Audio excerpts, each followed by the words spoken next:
o de kama fɛn saba bɛ yen a tɛ hadamaden yɛlɛma i ye min ye a b'o de labɔ kɛnɛ ma a fɔlɔ ye nafolotigiya ye nafolo tɛna ni jogo kura ye i jogo ye min ye nafolo b'o de bila kɛnɛ kan parce que tu es mal placé pour te faire montrer a filanan ye jumɛn ye masaya nin ye masakɛ tɔɲɔlikɛla ye nin ye masakɛ yadalen ye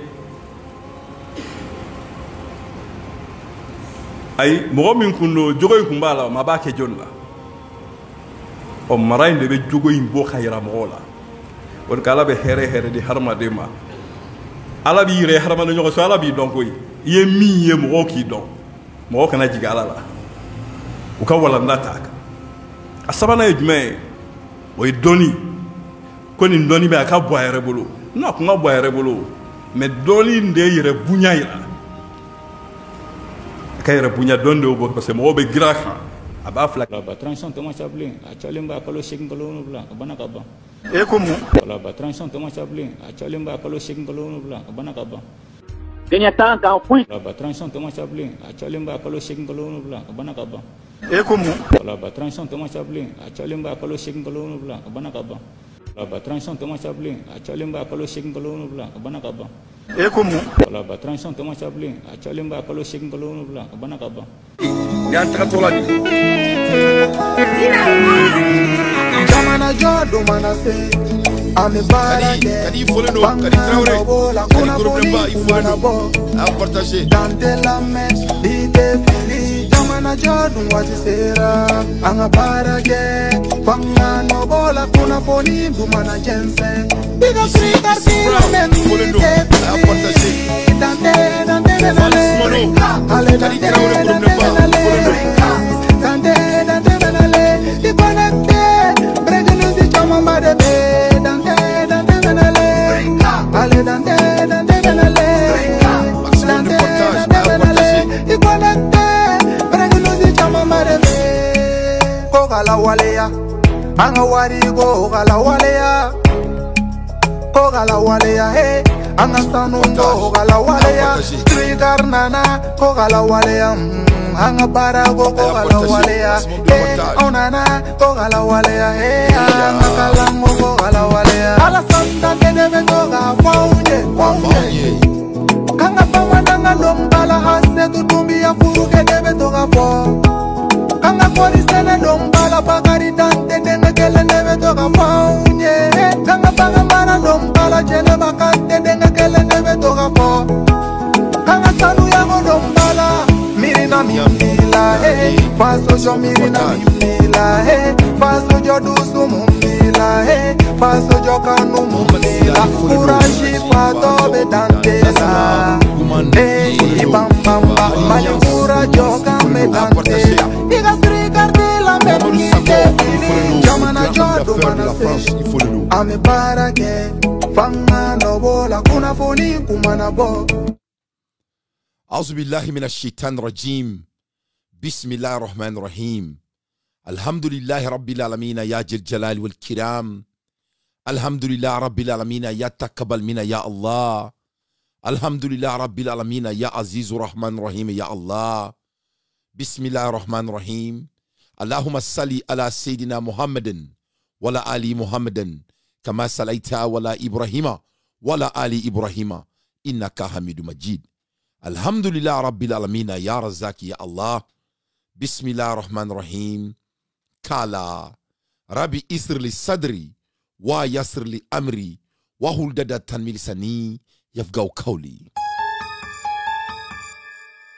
الحمد لله رب العالمين يا جبار يا دودو يا على النور يا الله يا كريم الحمد لله قل هو الله احد الله الصمد لم يلد ولم يولد ولم يقل له كفوا أحد.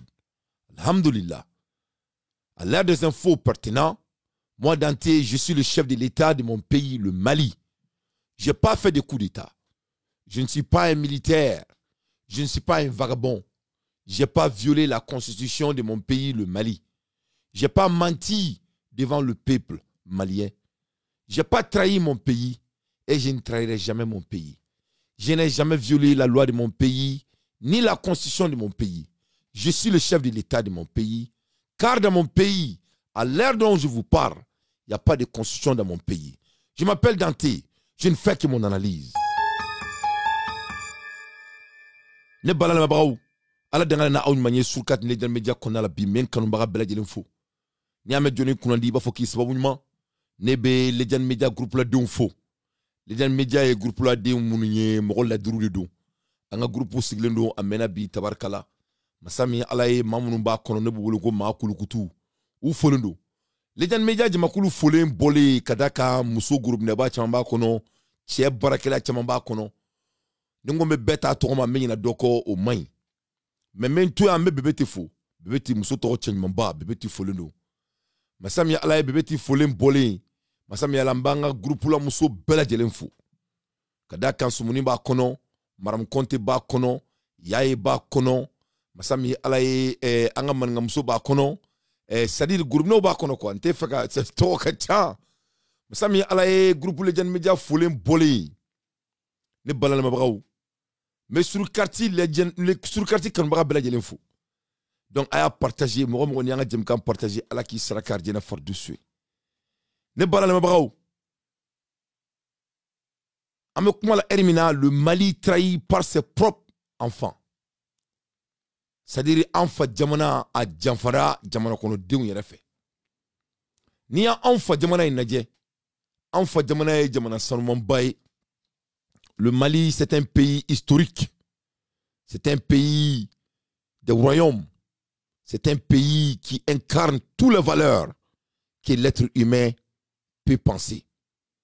Au Koroka Anfa Djamana, ni Aramade, ni Miri Kokola, ni Miri Fenfela, Anfa Djamana, aya histoire de Bekri. Ni ya Mereko Afrique, c'est le Mali qu'il s'agit, le Manding. Un moment, l'enseignant fait impressionnante sur l'Afrique ancienne. L'Afrique s'appelait Al-Kouboulan, mère de l'humanité. Ni aladje frafien chianmane chia sanmane do. Follow, on a jamana barkalen kume wule ko Afriki o jamana yani tobuka de la follow ko Afriki. A to kunye ko Al-Kouboulan. Ko djebe ba, ko armadien ere ba, la mère des humanités. L'Afrique a dirigé le monde pendant 15 000 ans. Masami alaye, Afrique est mara pendant 15 000 ans. Sans battant en iduru. Farafiun est né en Bora Chiamouna, en mara pendant 15 000 ans. L'homme le plus riche de l'histoire est un roi africain. Il s'appelle Massa Moussa. Il vient de chez nous, Mali. Ni nana ladje. Masami alaye mami nae na flo soro kateme dien beka. Wodgumina o ine fajamana e Mali. Na frako bi ko o Mali ko ali jite malien dombolo ko mi. Ni Massa Moussa shula ulika jo. L'histoire de l'Afrique ne peut pas se rencontrer sans le Mali. Mais qu'est-ce qui est arrivé à l'homme malien? L'Afrique, l'humanité civilisée vient de l'Afrique. La civilisation vient de l'Afrique. Arama dinga bo ayre kalama. Arama dinga bo baganyala. Sur la Afrique. L'exploitation minière a commencé en Afrique il y a 4300 ans de cela. C'est-à-dire, en 1964, une mine d'hématite a été trouvée au Zanzibar, au Swaziland. Donc, ni armadien rek a fo kabe dujoro la fin kaba nyini. Ka fo ko nafa be sanuna, nafa be jamana, nafa be pétrole la, nafa be femme bo dujukoro. A damene na Afrique de. O damene na Afrique nyo san keme nani ani bisaba. Samba nani ani keme saba. Samba nani ani keme saba. O damene na yoromina o duguto ko Swaziland. La civilisation elle est noire. La civilisation elle est africaine. Créer de boni de Bonvi, dans la chaîne de montagnes Nguinia. Les Africains ont été les premiers à organiser la pêche et les expéditions il y a 90 000 ans de cela. Et cela s'est fait à Katanga, c'est-à-dire en Congo. Aramadenga donc djega bisega mene djila. Farafine bora kalama au kera Afrique.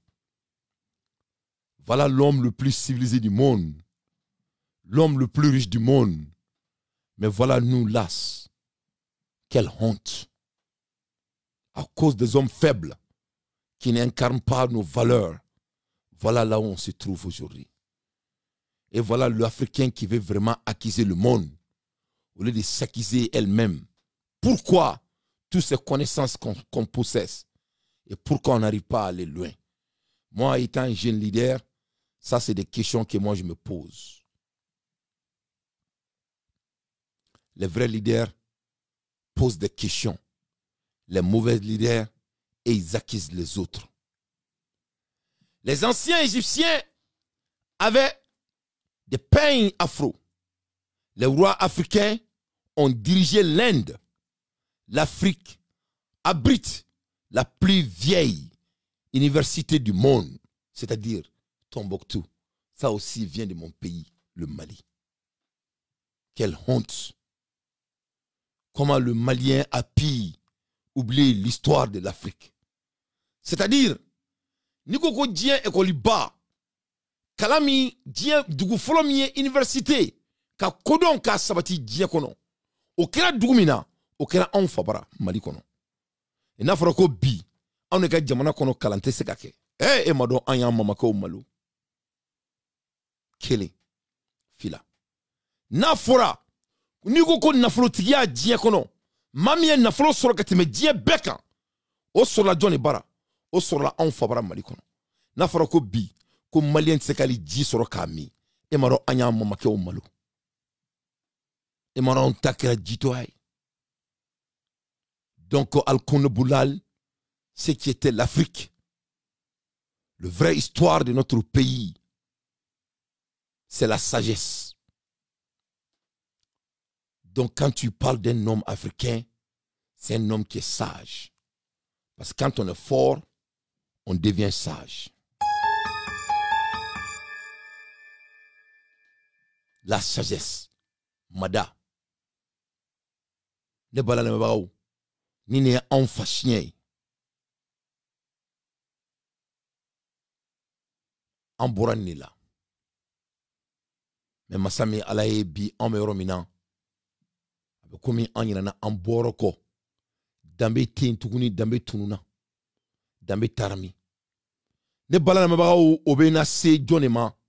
Obena se ben le cerveau ma. Ben le cerveau de maye mami na e keleke anfa jamana e. Ko anfa jamana kaka boto bujonyala. Ben le cerveau de demsenie mami. Ko demseni bulo koko nyuma. Kabe makorba dege kaba noni. Masami alaye ben le cerveau de demsenie. Demseni min ko kale fa jamana kate mene. Masami alaye domina ben be kenema. Aw nyebe karti mina ni etan. A bekunte blemay. Waso masake jugu do kumankuna. O maseka barake. Ben ne bora ka fo Mali benyana. Ko ale fa jamana ka kele. Ko mata chue. Masami alaye au ben le cerveau. Oui, Ibekay, nous savons à qui nous nous adressons. En la victoire des chiens au point de Bambolo. Mais en te kirinka bo, comme Kodoke, on prépare. Parce qu'on a dit depuis très longtemps que nous sommes des snipers. En te boka kogan couvert. On prend le temps nécessaire qu'il faut pour viser à bien l'ennemi et l'abattre d'un seul coup. Au point de Bambolo, stratégie de Bambolo. Donc on me paye le bec immobilisé. On a mis une commune de Frécono. Kouya Kerenkaye. Donc commune de la Kou. Bella Djele. Mali commune au commune kono. Circonscription. Ninamara Kera. Ambeka Franjonga. Demain, Kati va donner le temps. Amebo Domi pour paralyser le pays. Avec Jamana la Djo, au Kuma de Sénat. Moi, Flatambro, on va paralyser le pays. On n'est pas là pour sauver la tête d'un individu, mais on est là pour sauver la patrie. Donc, on est là pour sauver la patrie. pas la tête d'un individu. Donc on est béni. Masami alaye ay kuma kelen min fo ka ibeka to fangala. Ayo kuma kelen ne fo Assimi Goïta mamina Assimi Goïta kuye Mali président. Mamina Assimi Goïta kuye Mali transition nyemoy. Donc on n'est pas là pour la tête de quelqu'un. On est là pour sauver la patrie. Masami alaye o ben le cerveau bi ame kuma la ermina. Mo mi ni discours ke ka ibeka bo fangala. Wa soro mo cité Armand Dashibani don no ye kare konna lagare katika uka papu. Masami alaye bi mo mi ni keleke Mali obe kasola bi. Ola nyafo ni kuma damne ni anga jamana tarikuye wala samgo ka don afoko mamiti boro don o se ka konya na maglan ko africain ere kore muye ko la sagesse mo baya mada sabali miri tashi.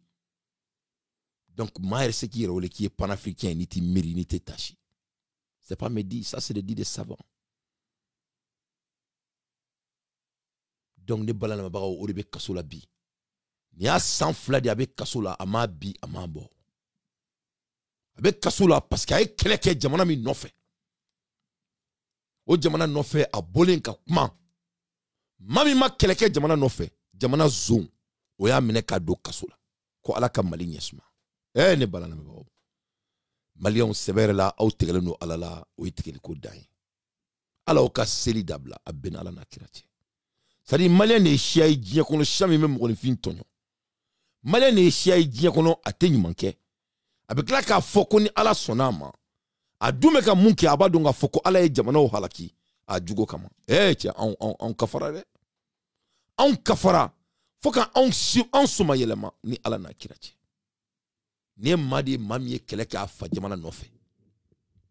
Ni madi mami ato Moume d'abord bala bina kume président la folo présenté tuguni no karekonna papouye Mali damimba masami alaye mamie keleke ka tutre ka foko namara kisigi o namara de fleni ka ben mine ka do kasola o ben le flek kasola bi masami alaye akama demseni munu ye place soro akama demseni munu sara ka foko alhamdulillah rabbil alamin bi ulu de be anola o ma se ka asigiro fa ulu de ya kele ka black kasola ka mine ka do kasola ka jugu galon ta ka dala jiye be sigle nyana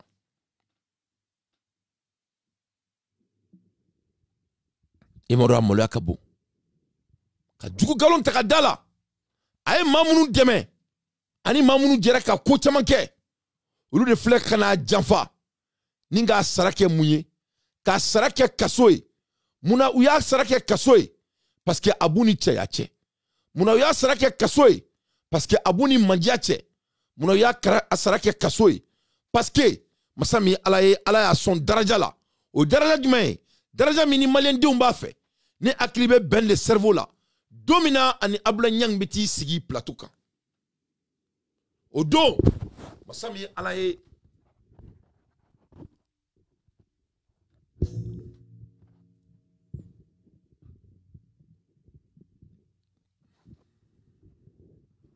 domina ani abla yambeti sigi plateau kan masami alaye o do ne akliba la komi kunu o abla yang kile ne klaka fo ko benye terroriste ko benye terroriste ko parce que ko ben tara Iran ko ben tara muna ben Iran ko ben kanga blaka sola alors que ben ne ato ale yere to sugu do soro ne akliba la domina ben be siente la ben ni mitasi plateau kan ben meka munki aba fo dianyena masami alaye omro kele o klaka ben janfa ka sigi tele la benna ko fo ben ngata kasola ko ben ye terroriste ne malen dimsonu ne ka baray ben muye ibeka gen wasro ulubeka ibeka tanto masami alaye mamunu kumeka ibeka tato mamina ben meka keleke wala sa Armand Dashibani nga ku fieku no e kare konna papuye wasro ulubeka Armand Dashibani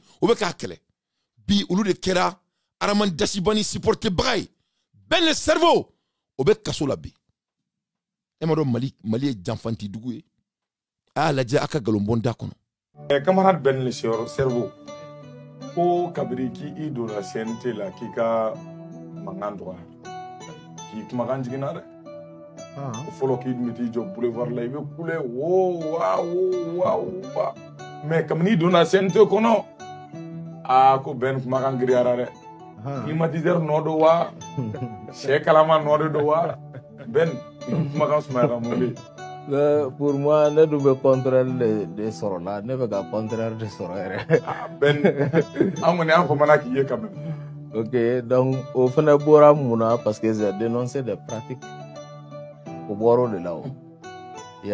Donc les gens pensent que bon, peut-être que l'autre est un film suisse, sinon à Kodouma Dogo, Amadogo Jamana Konode. Au fait, pratique d'Okera. Jamana kono mi institution ka budget au sana eleni. Nous on a dit que ça ne rime pas avec notre conviction. Étant le premier soutien de Assimi Goïta, sans fausse modestie, n'était mogodo Mali kono quoi. Dine mogola politique mogola ma asura si ñogon fo quoi. Mi Assimi de mi mega de nega. Mali be 22 millions de Maliens. C'est ce qui m'a valu d'ailleurs aux sanctions internationales de venir comme 41 pays, Union européenne, CEDEAO, Canada. Où il était ce qu'à Russie, il était ce qu'à faire Gali, quand nous avons nommé français, nous avons Western Union qui m'a atteint. Il y a une carte d'identité de dit. Donc tu deviens comme un terroriste. Il y a un aéroport là 30 minutes, il y a un passeport, il y a un c'est parce qu'on a opté pour la ligne de la souveraineté de notre pays. On va en face au cas mais au Assimi Kele ne ento CNT de la ko ka o pratiquer ko de dénoncer o de guerre jamana kono daga ba wuli mais avant ça bandaw fana ka wakati la avant que Assimi kana les 9 mois de bandaw soni premier ministre Mokhtar Wane a une lettre de CNT ma ko Ben me CNT kono continue de dénoncer, continue de taper pour que Ben ga immunité ou que la justice a besoin de Ben. Le procureur a envoyé des mandats Tataka Kayen à Nekama pour passer comme Fanga Pinyamunu Fo. Donc, parce qu'il y a un Modibo Keita de Onyewa. Modibo Keita pour les leaders et les premiers sacrifiés, les derniers servis. C'est pourquoi Mogo Goni Dona Fanga Kono ko Awa Kelebe Joro, Nine Goni Joro Sorolakaba Mango. Joro Sorole. En kumana CNT président Maliki Diaw o yɛrɛ lettre bɔ ko Ben bɛ ka ba la France min fɔ k'a ka kuma de don ko CNT ka kuma tɛ.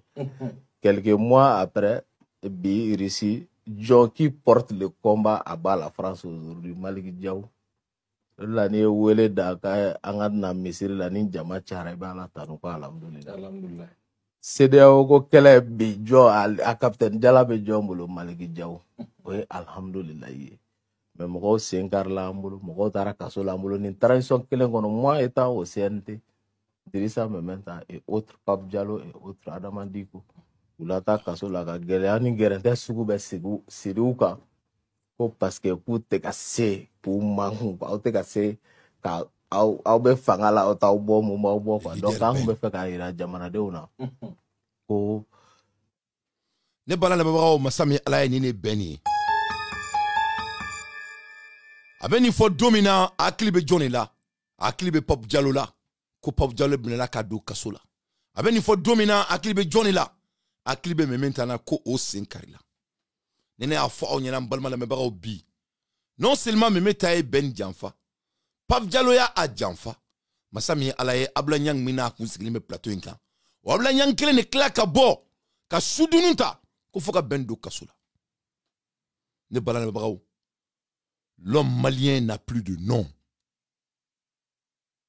Mali ni ala de be kele la wa le Mali va payer le prix. Aramadon tononi ne be jamana in kono tola. Manifiun soma yele mara jamana in kono. Ne bala la bagaw. Tmamina Ben be ka keleke. Tmamina Ben be ka keleke ka fa jamana bo bulula. Tmamina Ben be ka ni bani nunu deme. Diye be sigle nyana. Oh yeah. O ya soro. abula nyang be ku fanini ku ubanini ni ku kunchi ni ka kla ku su kunchi aya mina ka fa droit au droit ka di mai kafo. Ce sont des grands hommes qui pensent comme ça. Mais quand des militaires sombrent dans la petitesse, qui quittent les casernes, ka politique ambition nege mine, député ya nege boula, président ya nege boula, premier ministre ya nege boula, et ils ne peuvent pas comprendre qu'à faut que liberté d'expression et droit constitutionnel li. Olu tese ka don ko citoyen ka hake do de bay. Olu tese ka don ko dambe fanga fanaka fangala. La séparation des pouvoirs est là pour ça. Il faut que par la disposition des choses, le pouvoir arrête le pouvoir. Fanga bête dans des pays. Donc, ni Moron Nana, ni Marfaï, ils pensent que, ou quand Marfa de B, journaliste ou paniqué, ils pensent que, ou quand Marfa de B, c'est qu'à activiste ou ne font papa, Ayoudade, parce qu'ils sont en mission de tel ou tel dignitaire religieux, parce qu'ils sont animés de telle ou telle ambition sordide, indigne de la tenue qu'ils portent, donc s'ils pensent que pour la réalisation de ces ambitions déshonorables, qui peuvent faire peur aux activistes et aux journalistes, c'est sans compter l'existence des gens comme les Razbach, des gens comme Abdoul Niang, des gens comme Draman Aloukone, des gens comme Bandiou Dante, qui vont jamais paniquer, qui vont jamais se taire devant leur injustice. Oui, au bara de Ké, c'est pourquoi quand je dis oui, bara bas de Ké, ni danga be femiko, ala babla, wale la dongo do arab tabe tien komina. Parce que c'est ce que j'ai dit, il ne faut pas que on se trompe. Transition pour Kaka réussit en bout de main. Maintenant, sur le be fait à Fridi, en bout de main au fanana, anga free, à se bagner à faire bambolo, à ta sostra nimambe ambolo. Donc, on me mi fouille que la sagesse les inspire, ou kaboni sera nimanye. Anya milani kuma me watimi. Ango mais qu'est-ce qui se passe? Oya soro sanouche texi content do jensena. Ko projet de déstabilisation ko coup d'état benake. Oui, mo chaman toko fo. Secrétaire général de la présidence. Ka nase PMI directeur job. Ka bola ka nase Razbachung ka kunchani docteur Boubou Cissé. Oui, ni beto fo. Au coffre, sans nos fenêtres, taxi d'autres me bok ma bête contre Boubou Cissé. Wagati né à Kelenjabi, go projet mi maintenant on est au courant. Gawati ma se follow, antena kuma follow, antena diabolique, ainsi que les mecs kuma. Parce qu'il y a un dernier virage de ma qu'on a élection là. Apparemment, il y en a qui ne sont pas prêts d'aller aux élections. Donc, il faut maintenant neutraliser où il y en a qui obstacle ou qu'un projet ou là, nous et Kadjamana, ta otage là, ambolo détruit follow pour neutraliser comme ça. La voie sera libre, mais andia façon qu'on a ambo baraké. Ango moune bay, mais ni quelle est, co déstabilisation. Sans eau tchanya, mais ko almami mousokopma. Ah, ango mais essaye bita mounini au barala. Déjà, moi, il plein ticket. Donc, on est balan mabao. C'est pour vous montrer malien bien soma yele maraka ce niveau mima. Na fora ko ni ne klaka wuli ka soudene sous tamanta ko ben ye terroriste ben flow kaso de konnala. Bi mo mi sigle me tapi blemanka. Tapi roulant, fauteuil roulant kan. Transition ko o di fleni e bi. Mami meka transition keleke obe kasola. C'est pour vous montrer, c'est-à-dire ala ereti ka mali toni konna la quoi. Ala tesson. Ala be mali boni janfa in kono. Ala be mali boni fisiri walia in kono. Ala be masake di mali ma masake min be miri na be tashi ni sasesi bala. Ne mali demsenu soni au nyakoro ka irala ka fo de quel niveau malien den soma yele mara. Ben tarana le la ski plateau kan a bolé transition fana bandi nina o mo kele ne klaka fana bafo ko foka bendo kasola ne balana bawo ben bo o kasori la ame kuma la ermina masami alaye ko ben e terroriste de ko ben ne dugu chilai ale kelente masami alaye unyo na chamando ale fene bolé ala ka ben kunchi nuka su debewni ka ben kunchi nuka sun tamawye masami alaye Sénégali Boboke ale fene kumana bi journée konna la femme ya balme kam Sénégal ni o jo balay mo chamanya ka vidéo tima ni vidéo nu laje o ko fe ni ay ka vidéo do laje amna fo ak ay ka vidéo ko fe moment national ani gere vidéo do ke aka vidéo kan o ma be ama kosobe parce que ay vidéo mi ke ba santo le ka fa ko ma be ka pi ay kuma do fu ma fe e bomono ba foti ko ni dugaye aramaden shukan kana fa ko wuli ka bɔ wali shuka wuli ka bɔ mɔgɔ shuka a fɔ ko wuli ka bɔ an shuka sabula ni binjeni ma ban tɔn man kan tɛ ka taa tɔn sanga fo mais ni nin kuma in kun faamuna ka bɛ waati jan je pense que samba sɔrɔ ko caman bɛ yen nɔ o faamuna o fana ɲɛnabɔra a bɛna fɔ Jo Bala y'a ka a ye dimi min labɔ a y'a ka dimi min exprimer n'o exprimer tɔ la ni a ye kuma fɔ kuma minnu jɛngɛlen don kosɛbɛ moment national ni gɛrɛ kelen kɔ k'u ka vidéo kɛ o kan u ma bɛn a ma et pourtant ni y'a jateminɛ ale fana waati dɔ la ale fana ka spécialité o ye ni mɔgɔ min dimina hali n'a sɔrɔ n'a tigi bɛ ka transition de dɛmɛ an ka transition yɛrɛ to sa n'a sɔrɔ n'a tigi b'a ka jamana ko kɛlɛ la a bɛ ka jamana de dɛmɛ a bɛ ka kɛlɛ kɛ jamana de a bɛ ka jamana ka sira de ta n'a tigi ye kuma dɔ fɔ ou bien n'a ka dimi dɔ exprimer ale fana t'a ɲini k'o tigi la faamuya i n'a fɔ n'i y'a hakili b'a la waati min na bɛɛ le cerveau bɛ minɛ o waati Jo Bala ye vidéo min kɛ a vidéo filɛ. Je vous dis, ben le cerveau, mais n'a pas yɛrɛ fauna. C'est le Prigogine malien. Ben le Prigogine ɲɔgɔn. Wallahi, billahi, tallahi. Ben le cerveau. I m'o faamuya wa? Mali Prigogine. I y'a faamuya? Ben Prigogine le cerveau. A tɔgɔ o de Ben Prigogine le cerveau. Asimu, u gɛrɛ i la ye. I ma Prigogine. Diɲɛ fɛn tɛ a ma mun kɛ Poutine ma mun kɛ diɲɛ fɛn tɛ Poutine y'a fa fo k'a fan fara bila la Poutine yɛrɛ la donc yɛrɛwolo bɛ fɛ ka ko ɲɔgɔn de ko parce que donc i bɛ ka gɛnni i y'a faamuya yɛrɛwolo ye baara ko la donc sisan nɔ ni mun ka d'u ye u b'o kɛ n'i ma sɔn u bɛ jamana ci a ma kɛ Prigogine na donc u m'a yira Prigogine na ko Russie ka bon n'a ye.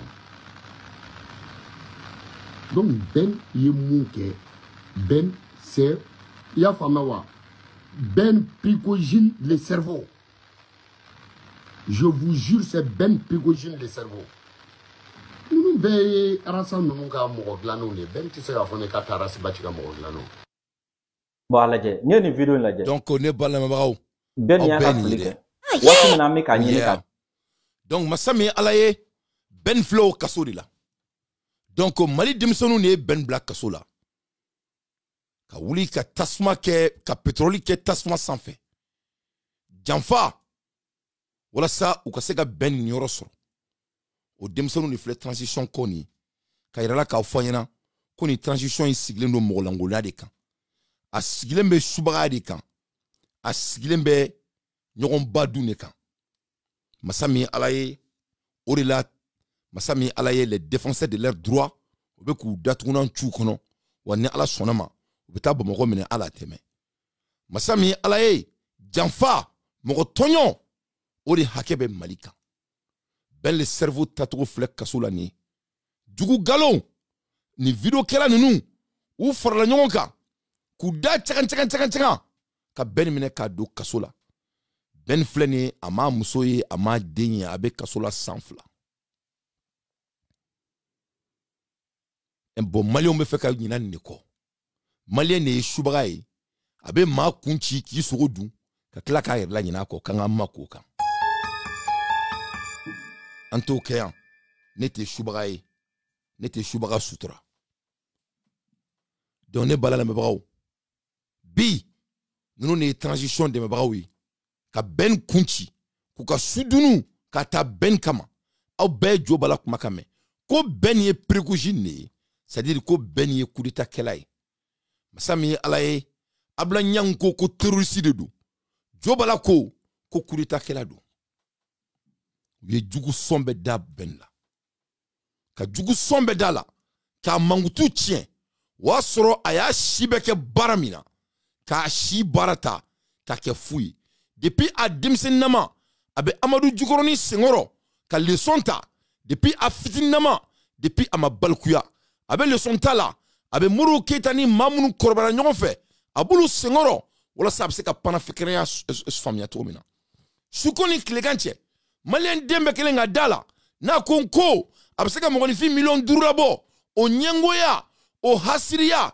ala y'o lolo min d'a ma ni subaga ninnu mori baarakɛla ninnu u filɛ ka waliden minɛ k'a kun ci n'u ka sudaba ye ni k'a minɛ k'a bila kaso la a filɛ kaso la nin ye a kelen k'a fa jamana kɛlɛ kɛ a m'a min a m'a bɔ ni subaga ninnu ni sukɔrɔ b'u da ka sunɔgɔ u bɛ taa bo faraw musow kɛrɛfɛ ko ne dante ka ma k'o kan ayi ne b'aw ka subaga de yira diɲɛ bɛɛ la n'o de fɔ aw ɲɛna fo ka diɲɛ wuli aw bɛ bɔ mɔgɔlankoloya in a b'a dabila maliyɛn denmisɛnnin sɔn ye mɔgɔlankoloya ni subaga ni mɔgɔ tɔɲɔ min ye n bɛ fu sira la ni ala sɔnna ma donc ni ye Abula Ɲang ni u ka tɔgɔ cɛ in tɔgɔ Senegali bala bɔbɔdenw na jaga ale de ka baara ye nin ko bɔbɔden y'ale ye ne ka bɔbɔden ye mɔgɔ min t'i dalakan timɛ ni e tɛ ne ma deli k'a ye ɲɛ la ne ka foro bɛɛ gardien ye bɔbɔ ye ne ma deli k'e ye bɔbɔdenw tigɛlen don e la a bɛn ala na kira cɛ donc ninnu ne bɛn don kaso la olu de y'a don kaso la ka bɔ ka nkalon tigɛ k'a ko la juguya o kelen fugariden ninnu masa min ye ala ye parce que bɛn ni b'u ni cɛya cɛ bɛn ni b'u ni tɔgɔtigiya cɛ u tɛ mɔgɔ tɔgɔtigi fɛ ka bɛn minɛ k'a don kaso la ɔ bi n'u ye u b'u yɛrɛ kɛ comme si olu ma bɛn don kaso la aw de ye bɛn don kaso la j'aimerais que le monde le sache et sans record alors que olu mun ye bɛn don kaso la olu ye mun da ni transition in kan i k'a dɔn k'a fɔ ko nin ye mɔgɔlankolonjɛ ye i k'a dɔn k'a fɔ ko nin tɛ mɔgɔ ɲɛnamajɛ ye u ye mun fɔ transition in ma u ye mun kɛ transition in na ni subaga tɔn tɛ masa min ye ala ye ni maa kan ka taa kaso la ni maa kan k'i yɛrɛ sɔrɔ kaso la ni subaga ninnu de don ne ka kuma tɛ o a y'a lamɛn a ka galon ala ni kira cɛ ala ma tola gɛrin kana ala ka to aw kana marifa bila mɔgɔ y'a to rebelliw kana marifa bila ala kana t'u ka marifa bila yarabi ala ma rebelliw jamana yarabi ala ma rebelliw buruti la yarabi ala ma kira rebelliw kunbɛn mali armée kan ala ma tola kira rebelliw kana siran ala ka ja d'u ma ala ka fanga d'u ma u k'an ka sɔrɔsiw kunbɛn u k'u ba karsote. C'est très grave. Assimi Goïta ko abena fanga ɲini de daminɛ farabogokaw bɛ bolo la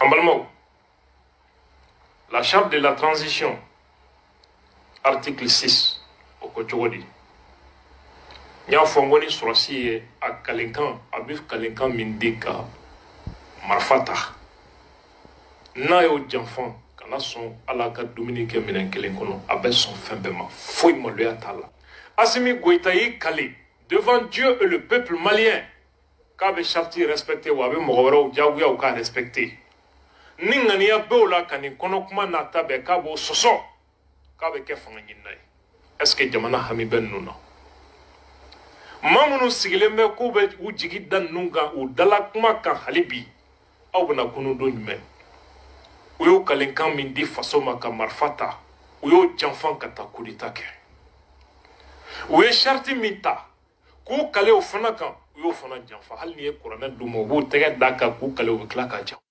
donc ne bala lamɛnbagaw a bɛɛ y'a mɛn dɛ mais ne y'a fɔ aw ɲɛna ko ninnu de ye transition ka supporteri baga ye aw bɛ se ka don o la donc a yirala k'aw fɔ ɲɛna ko Assimi ka ko nin y'a bannen de ye ala tɛ sɔn ka Assimi to mɔgɔw kunna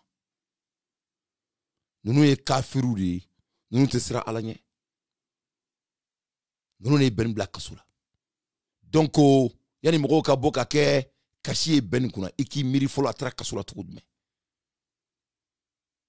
u ye mun b'u da kɔnɔ u ye mun fɔ u ye mun kɛ hali bɛn ma tilata tila kɛ mais munna bɛn bɛ kaso la parce que bɛn b'u ni jamatigiya cɛ parce que bɛn b'u ni dawula cɛ parce que bɛn b'u ni tɔgɔtigiya cɛ parce que bɛn b'u ni kodɔn cɛ comme u ye subaga de ye u tɛ jamana den ɲuman fɛ u filɛ ka bɛn kunci ka bɛn bila kaso la bɛn filɛ o kaso la san 2 ne bala lamɛnbagaw ka yirala k'a fɔ ɲɛna ko ne tena ɲina Ben ko fo ka taa dan kaburu kɔnɔ ne bɛ Ben ka kɛlɛ kɛ fo don min na ni Ala ye lafiya di Ben ma ka da kan janfa ni ne y'a ye yɔrɔ min na n b'a minɛ n b'a tigɛ Ala kana janfanti bɔn an si la janfanti ba ma den wolo fisiriwale ba ma den wolo masa min ye Ala ye ni denmisɛnnin ninnu ye fisiriwalew de ye janfantiw de don u ye jugugalon da Ben na. Quand je commençais, ne ko nga kuma bi propos introductif que nous sommes dans la vérité et c'est Dieu qui s'appelle vérité. Ame kelemina wallahi anga allié folo to ko Allah subhanahu wa ta'ala. Ka anto tiɲɛ ka mɔgɔ tɛ se. O kuma bɛ fɔ o kɛlɛ bɛ kɛ an bɛ se ka tɔɔrɔ an bɛ se ka sɛgɛn quoi. Mais wallahi Allah on a les derniers mots. An bɛ sira min kan ni Allah sɔnn'a ma n'an ma sira in bila sebaya ye anw de ta ye. Inna li zikrillah bil haq ayi kalifa do Ala de la ki bɛ se ka galon ta ka d'ale la ko se b'i ye i bɛ se ka galon ta ka d'ale la bi ko parce que k'i bɛ masakɛya la mais ni Ala sɔnna ma sebaga ye cɛtigi ta de ka da ka jigi t'ale la ale jigi ye Ala de ne bala lamɛnbagaw Ben le cerveau bɛ kaso la ni y'a san 2 ye ni ye su de ye ka kɛ ka a ta ka sɛmɛ Ben na a ka dɔn ka fɔ ko Malien din halala denw ma ban ko maa dɔw bɛ Mali kɔnɔ olu n'u danbe bɛ ɲɔgɔn fɛ ne dante b'o jama la maro Malien denmisɛnninw aw ye fisiriwale ye aw ye Ben sara nin de la aw bɛ sunɔgɔ cogo jumɛn ni su kora donc aw tɛ maloya ta aw la maa min ye aw dɛmɛ aw bɛ ɲinɛ o kɔ e n'i fa n'i baga sun seli tɛ Ben ye kɛlɛ min kɛ Mali ye Asimi Goyita sɔngɔ jumɛn y'a kɛ a tɛ yen mais ni denmisɛnninw de ye Ben don kaso la n y'a vidéo joué aw bɛɛ y'a lamɛn mais bi i b'u ye k'u yɛrɛ la ɲinɛ i n'a fɔ k'u ma Ben don kaso la i n'a fɔ ko anw kan ka ɲinɛ u ye mun fɔ kunun non a ye subagaw de ye aw de ye Ben don kaso la wa ni Ala sɔnna ma Ben bɛ bɔ a ye Ben don kaso la cogo min na aw yɛrɛ bɛ don kaso la o cogo la inshallah ni Ala ma foyi kɛ ne bala lamɛnbagaw pour que i ka dɔn k'a fɔ ko halala denw tɛ a ye Jo Bala kumakan lamɛn k'a fɔ pour que i ka dɔn k'a fɔ ko halala denw tɛ an bɛna Jo Bala de kala a ka Jo Bala a ka kumakan lamɛn Malien denw aw bɛɛ k'a lajɛ kuma min bɛ bɔ nin da kɔnɔ ka kɛnɛ ka na a ka fɔta lajɛ bi an bɛ kuma la heure min na a bɛ adamaden hakilima a b'i bila k'i yɛrɛ ɲininka halaladenya a bɛ min halaladenya a taara min a y'a kumakan lamɛn a ye Jo Bala kumakan lamɛn. Ben le cerveau a tɛ i n'a fɔ Ben kuma ye Asimu fanga ni kalo sara Asimu 5 général u bɛɛ b'u ka sara ta u bɛɛ b'u ba n'u faw balo mɔgɔ dɔw tugulen don aw kɔ minnu bɛ k'aw defa k'aw ka kumakan don jamanadenw kunna a bɛ kalo sara mun ta ko n'a taara CNT la ale t'a sara ta a b'a di fantanw ma u bɛ k'i sara di fantanw ma ok mais aw kan ka k'aw kɔfila la n'aw m'aw kɔfila la a bɛ k'aw defa wari t'a kun foyi t'a bolo a bɛ mun de kɛ o bɛ yɛlɛma aw contre la Asimu fanga de bɛ maliden ɲuman pousser ka kɛ maliden jugu ye walasa k'a minɛ k'a dadi Asimu fanga de bɛ faso kanubaga den ɲuman kɛ den jugu ye walasa k'a minɛ donc ni bɔgɔ kɛra i kulonkɛbaga bɛɛ ɲɛ la n'a tɔ tora e ni mun bɛ ka bɔgɔ kɛ kulonkɛbagaw ɲɛ la i bɛ jɔrɔ tiɲɛ ye kelen ye ne ye bɔbɔden ye Jo Bala e tɛ bɔbɔden e ka bɔbɔdenya an kan ka ɲininkali k'a la non ayi non i bɛ bɔbɔdenya ko kuma in kɔni i b'o dabila i jɔ an k'an bo ci ayi non i bɛ bɔbɔdenya ko kuma in i b'o dabila bɔbɔdenya ko kuma in o dabila i tɛ bɔbɔ ye wa i tɛ maninka ye i bɛ siya wɛrɛ ɲini i b'o k'o ye i tɛ bɔbɔden ye bɔbɔdenw ko n k'a f'i ɲɛna k'i tɛ bɔbɔden ye i y'i kanto nin na yan i ko yan ko Ben de ye précoce nin ye ko Ben ye mɔgɔ fagala de ye ko Ben ye coup d'état kɛla ye i tila k'i n'i sigi tile fila in na ko Ben tɛ coup d'état kɛla ye ko Ben ko a jalakira de ko mais ko Ben tɛ mɔgɔ jugu ye en vrai dire e bɛ tila k'a b'i da kɔnɔ k'e ye bɔbɔden ye donc bɔbɔden ye mɔgɔ sugu jumɛn nɛnfilatigi wa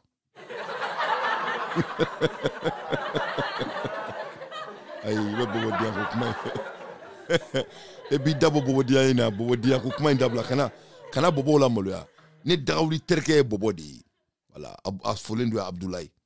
Abdoulaye Bobodi. Abdoulaye koko ka fie na kite Bobodi. Voilà, et qui dabo Bobodi, ibi woso Bobodi amna, iba ki bakoso. Bobodi un toy, i keleme ka Bobodi un datuna yoro. Unu datuna yoro lento, ite Bobodi. Ika Bobodi ya koni, o te tien bi, o te tien sini. Ibi jo, ane bese ka i boro fie si sansa, e konte Bobodi. Voilà. Iya foyan ko benye terroriside. Ko ben ye kurita kela de ko ben ne perguji de nya video ji ben tera kasola ntogori la abla nyango ko terrorisido ko atara dugu intogo Iran bi Mali ni dugu jumene kadi Iran te donc iklaki kanto kuna sini kota ina ibole ko ibaro ko bagakira benma ko transition be mo pousser ko ku ke mo jugu yi donc c'est laquelle et Bobodi donc il y a faut que benye terrorisme benye kurita kelami o de tien wa o tuma yukwe djuma yukwe sinafo de wa ou yukwe marakade ni en toro ba video j'ai tout ça donc ite Bobodi non ite Bobodi ne bobo toyi Bobodi e chiamani ikana na ite Bobodi on ko ko nga finyana ni en toro ba voko j'ai 600 Konga fina kite Bobodi yere ite Bobodi ne voilà et des bendo kasula yi tola ima dauma angi makana me ke Bobodi ngo konga fina kiki jo ku fiku nta ne bala ko de ngo asimu ko nta lan datala ya fama krefa mo cité nta lan data shilable on ma ke danga dunya on be jamana kele ke réseau sans fait mo wara o ba tono on be jamana kele ke ya fama ka jamana kula ka faso keleke sans joli plus de 5 ans on be jamana ko kelela yo famawa en faté la main batté la main te jate mogo tana anye munu kele ya fa ka kla ko lu be ta kelen kan to koka adai tuni munu ye malidenw faga ka surasiw faga ka gendarmew faga ka dugutigiw faga ka kla ko lu ta ko lu do armée la olu munu ye fagali ke ka dese ka mogo wele ko parce que ko lu ye nenni drogue o be passer ni horondé, mets-toi à notre place. Au fna kani botuni ko kuma kelaw munu be kuma to ko na ka klaka ya fa farafina to ko fola be wele Mali kono ko luka congrès ke kanto o te fitri wali dinya ya o fitri wali dinya di billahi o fitri wali dinya di pouvoir ye fitri wali dinya kana en réalité pouvoir ye fitri wali dinya ke na mbafo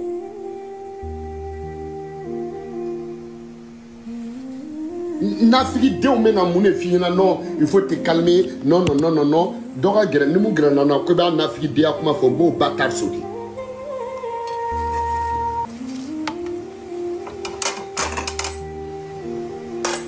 c'est vrai nin donna adam na munu ma fo he bala ni ko bala itani bala ibe mun ka tie de do mais bala itani bala ni ko bala itani et tous ils avaient raison Maliden du même que kwebe teni do ki kale teni na horonya la ikra policier ki kale teni na horonya la ki be teni na ki ma do ko gone bala joro e Mali kono gendarme du même ko iye horonde ne fini mobila ki ya don i fadi baka barka de la ki ta do ko e Mali ko la ko ni enseke assurance du même ki ye halala ki ye yera wole ki fadi badi ki ta do Mali ko la ko ni Mali ko kale o kuma kala jumɛn bɛ a journaliste jumɛn bɛ ko Maliko la k'i ni fani ba cɛ k'i ye Maliko kɛlɛ kɛ ka ne bɔ a ministre tɛ a bɛɛ bɛ sara de ta ne tɛ foyi ta mais a sera yɔrɔ dɔ la merde c'est merde c'est pouvoir de la merde billahi ni pouvoir ye pouvoir de la merde de a bɛɛ ye kelen Suleman Kusani denba ye pouvoir mu mago foyi t'a défendbagaw la foyi dɔgɔya dɔrɔn pouvoir mu t'a tanunkan mɛn f'a dɔgɔyabagaw pouvoir mu mago tɛ depuis u nana a y'a ɲɛfɔ jɔnni bɛ yen ko bɛɛ y'a dɔn Maliko kɛlɛ la k'u y'o tigi jate o bɛɛ bɛ kaso la olu de bɛ mɔgɔw pousser ka taa kaso la olu de bɛ mɔgɔw gun ka taa kaso la farafinde horonde munya fa afa halala ba halala sorola furu kono nabi ko nima jate abibla na yibla be ki jugude asimu ne be moko pousser ka ka jugude Mali transition ali abasi nununi abasi nununi kado musoyi aw de be pousser ka ta ka coup d'état ko jiga kuna aw de be pousser ka ke jamana jugude parce que aw moko te moko shila sunguru ba de munu korobara nyana mu ka soye ya anye munu faw kele kubi ka faso nafolo do anye munu baw kele kubi ka faso nafolo do a demsani sa mugan fla santan kononton ye sojo ka du bama aw na le fanga la sojo ra ka du bama parce que ni 5 colonels de be ñoxon fe nous on est au courant ou ya kuma fa anya klo chaka mais tien de aw be fa anga munike anga to aw ko tento o kuma asimunte alay wagete kirai jawte e nuhuye ya fama wa Sadio Kamara te Nabila Musa ye ya fa Morbo Kone yere fana ya fa ote Massa Solomana ye wa autate Mali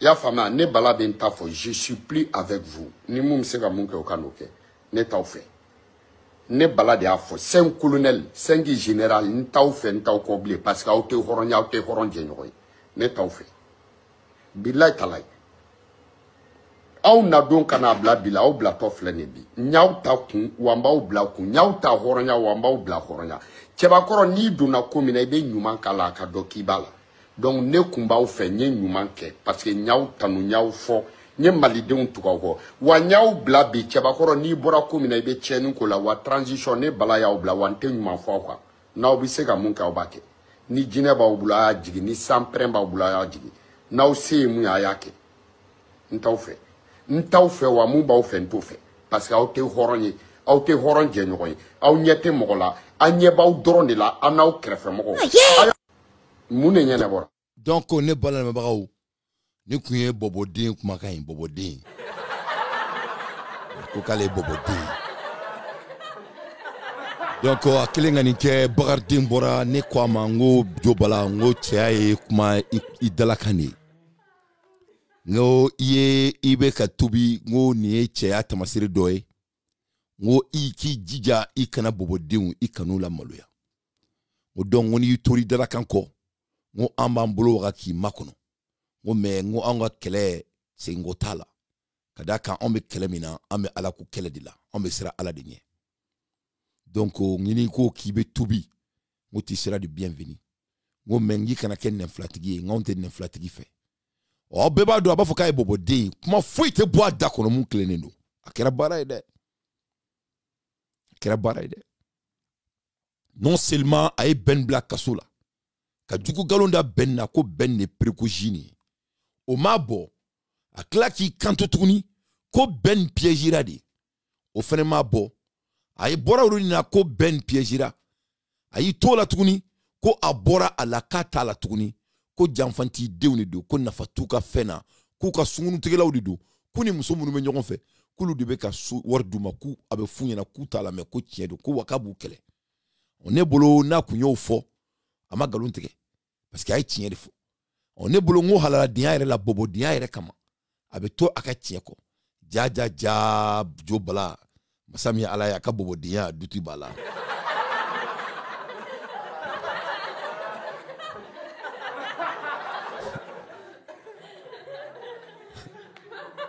ne balana me braw masami ala e ayantola sobadena amebo mun kalama ne be nga bureau kono mberon badoula ne klobe jo balala ko ale segina ko ne ngondi sani ngo eskay nye nga ko kera baray mesa o masala kala aya mina ka faru ano sigawe dum tara me vraiment bena ko la dilu moko kumana fanu kumana association kumana ya fama autorité kumana vraiment bena donc ma fa bena amenyogo mulo nana quoi yo fama munu ko fana ko ni atale na ye ninge anana quoi ndado abuna mu fana fo la quoi mais anana quoi surtout ma munu nya fo kiti se kata kan ta munu fo parce que ni kuma do mais vraiment iti se kata kwa jobala ibina de quoi ja quoi de ibina vraiment mo fo quoi Ya, ah no, Jobala iti se kata de. Ah Jobala non, edi ambela na edi nananye iti se kata. Voilà, molu fana fo parce que vraiment l'ungani akain quoi. La ilaha illallah. Certaines ont combattu à cause de mon point et de vue sur la récente sortie. Ouais. Non, avec famille quoi. Il va ni ko kitara ni joro donner nos vidéos besigaka.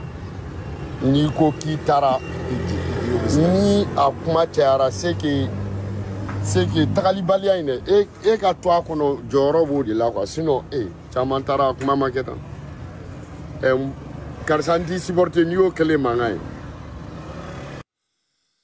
Jobala vraiment a kokera moloyai. A kera moloya bukurumbai. Niro ina nebe mokami wele neba fuko mandem princessi. Mandem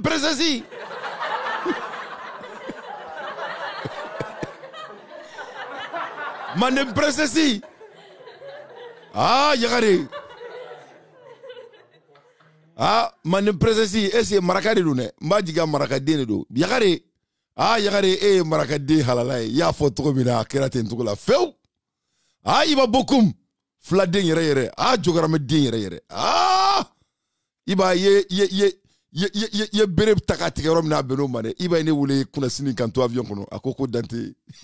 Nengo dam. Akoko ti makola. Koni te halalai. Koni ala na krache. Katseka keleke.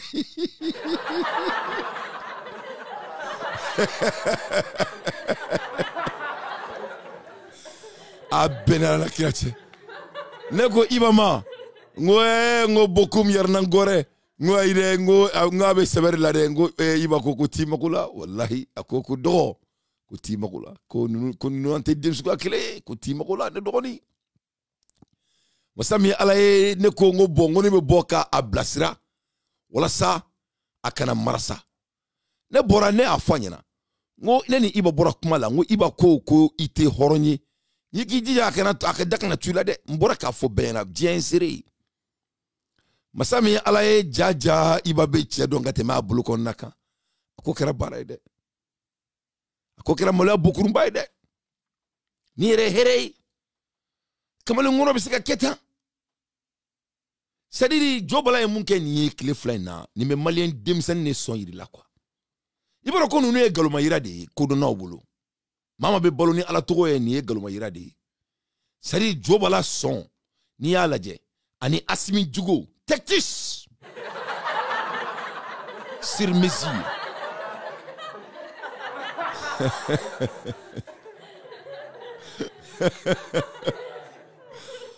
Bon, c'est des oiseaux de même plumage qui font les mêmes nus.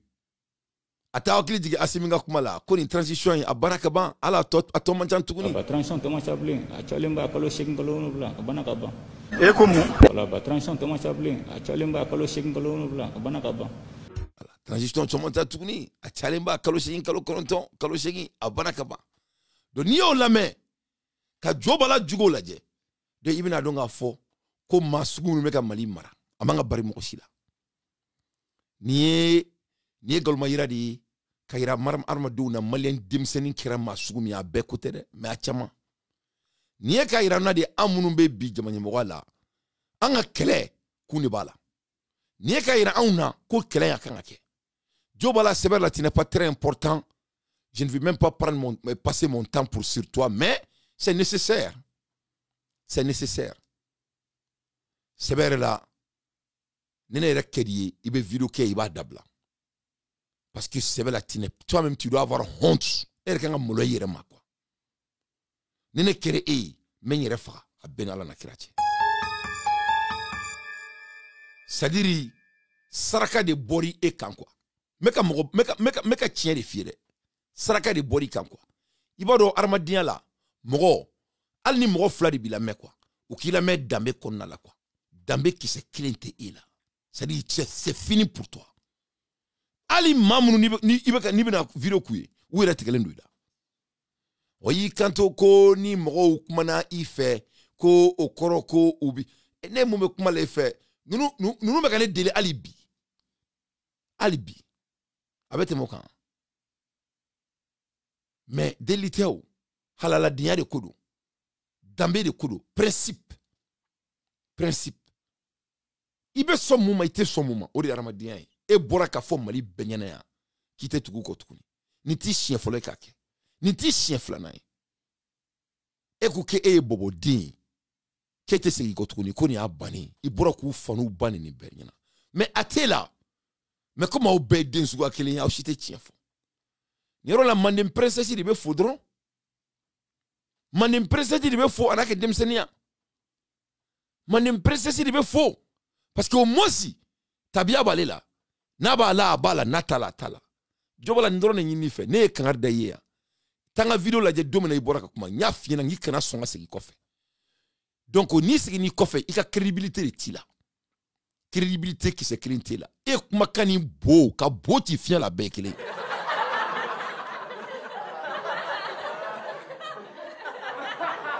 crédibilité zéro voilà waite bobodene bobodon ko bobodon nga vugo bene bolo ya mente fait ka jouer parce que moi nyamora dian qui te bobodin donc bobodin ko kuma yi iba ke ala kama ibo boala yame bobodon ye mo nyana maudi bobodon ye ni shia lobo malila shia minga usani mali shia be bobodon bala uma usani mali shia ku ko boka jane uka usani mali shia we de ko bobode horonyi kata tuka nemu ne taro ebiki waso bobode ya romina mais tuka nemu o de bobode ke makulumai mais eto ide ne bora 5 ka vidéo ji au moins de 48 heures et c'est que tout tia ira sera kan clef la kono itise e mona kera mo loy ko delu kera otma be drogu d'etat est-ce qu'il était drogu d'etat est-ce que you know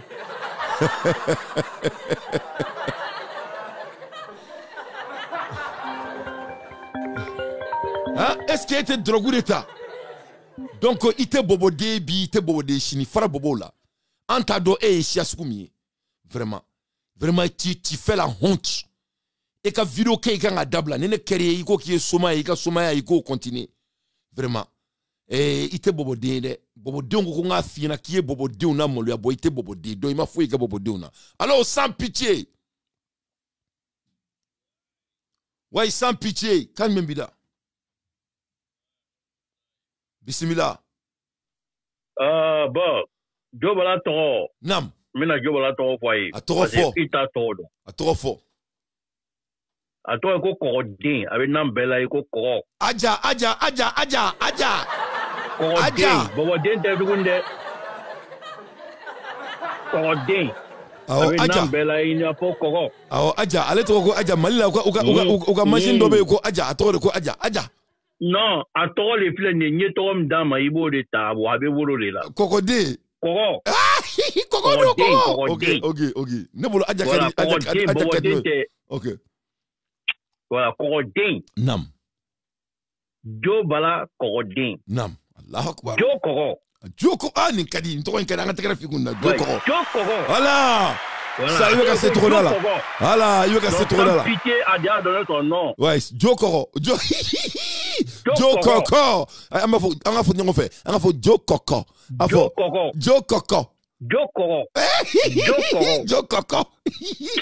voilà ok kokodin ouais donc elle n'y passe mandé princesse ma quoi to le courant les jo koko puis bramaso ouais oui dani re qui me bola na ga sekere ko bramaso quand me daga le chien non mais neko bon et sans pitié et be se ka ni me mun fie malen dim seni son kan est-ce que arama dim se ka keta et be daga chien là Sénégalo daga chien bramaso donc ni mo soud me otma amaire kuma kana me il y a 2 jours de cela Shidombali Allah akbar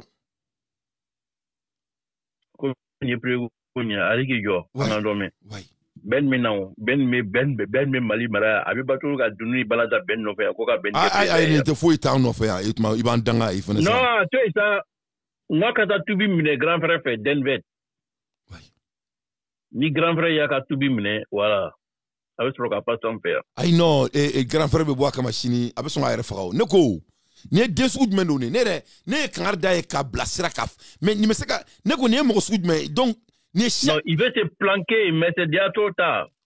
C'est-à-dire c'est fini pour lui ça. Oui. Il veut se... Mais c'est eux qui, c'est eux-mêmes qui ont...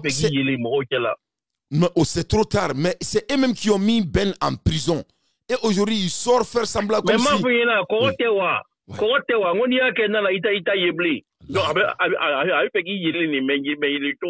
il est trop tard là. Voilà, abe fait qu'il dit là, manière faut que qu'a fier quoi. Non, fier, non, non, ba il est ambitieux. Ni flabourie du tara boloda, ni foyen maki, quoi, ko du tara mabo. Oh, tu sais qu'à bon. Donc, il s'appelle Joe le Coran. Joe le Coco. Ouais, Joe Coran. Allah Akbar. Avec Nambela, il n'a pas Coran. Avec Nambela, Allah Akbar. Ouais. Merci, sans pitié. Merci beaucoup. Donc, amène à mi foyer, et ami do, si ça analyse qu'on a Joe Coran toi. Nam. Anaka Rasta Nolin Din. Nam. Quoi les Somalia là, Sénégal. Nam. Sénégal ou ma ban au cas karamo bateau là iforo karamo bao bateau là iforo alors on a ta soumé nya fo Sénégal o yene Sénégal o bi fendo arrête milon koy Cheikh Mar Bamba nunu na wila don ko no ko ali transiter ko ali barake port là ko ali transiter ouais na wila ko no ko ali soumay et Dieu le Coran vraiment a la molare abura histoire de voilà donc à toi fle nye quoi il va toi afficher Joe Coco. Voilà, merci beaucoup. Donc, sans pitié, donc voilà son nom. Merci, sans pitié. Maintenant, bon, si tu as mis de analyse, ok, vas-y. Voilà, entre la Joko, là, dans mes analyse, parce que lui n'est pas trop important. Vas-y. Parce que là, avec la bêtise de d'ailleurs, ma quoi, avec Béjabi, un litre, quoi. Un flapla, t'as couru dans un table là. Non, Bézita, ni boulot ça, mais il faut qu'à sonner quand il là, parce que assez qu'à ça trop la zéna, à quand d'abord vidéo, quoi, la carrière, quoi. Voilà, vas-y. Oui. Non. Akira magamine ka sigin to urudi la koy. Non. Ala kira be magamine atola mini. Non. Ala melekaw bla kana kira demale salatu wassalam abi qur'ana kono. Non. Ko ay meleke ba joli jigi ko kana demekele la. Non.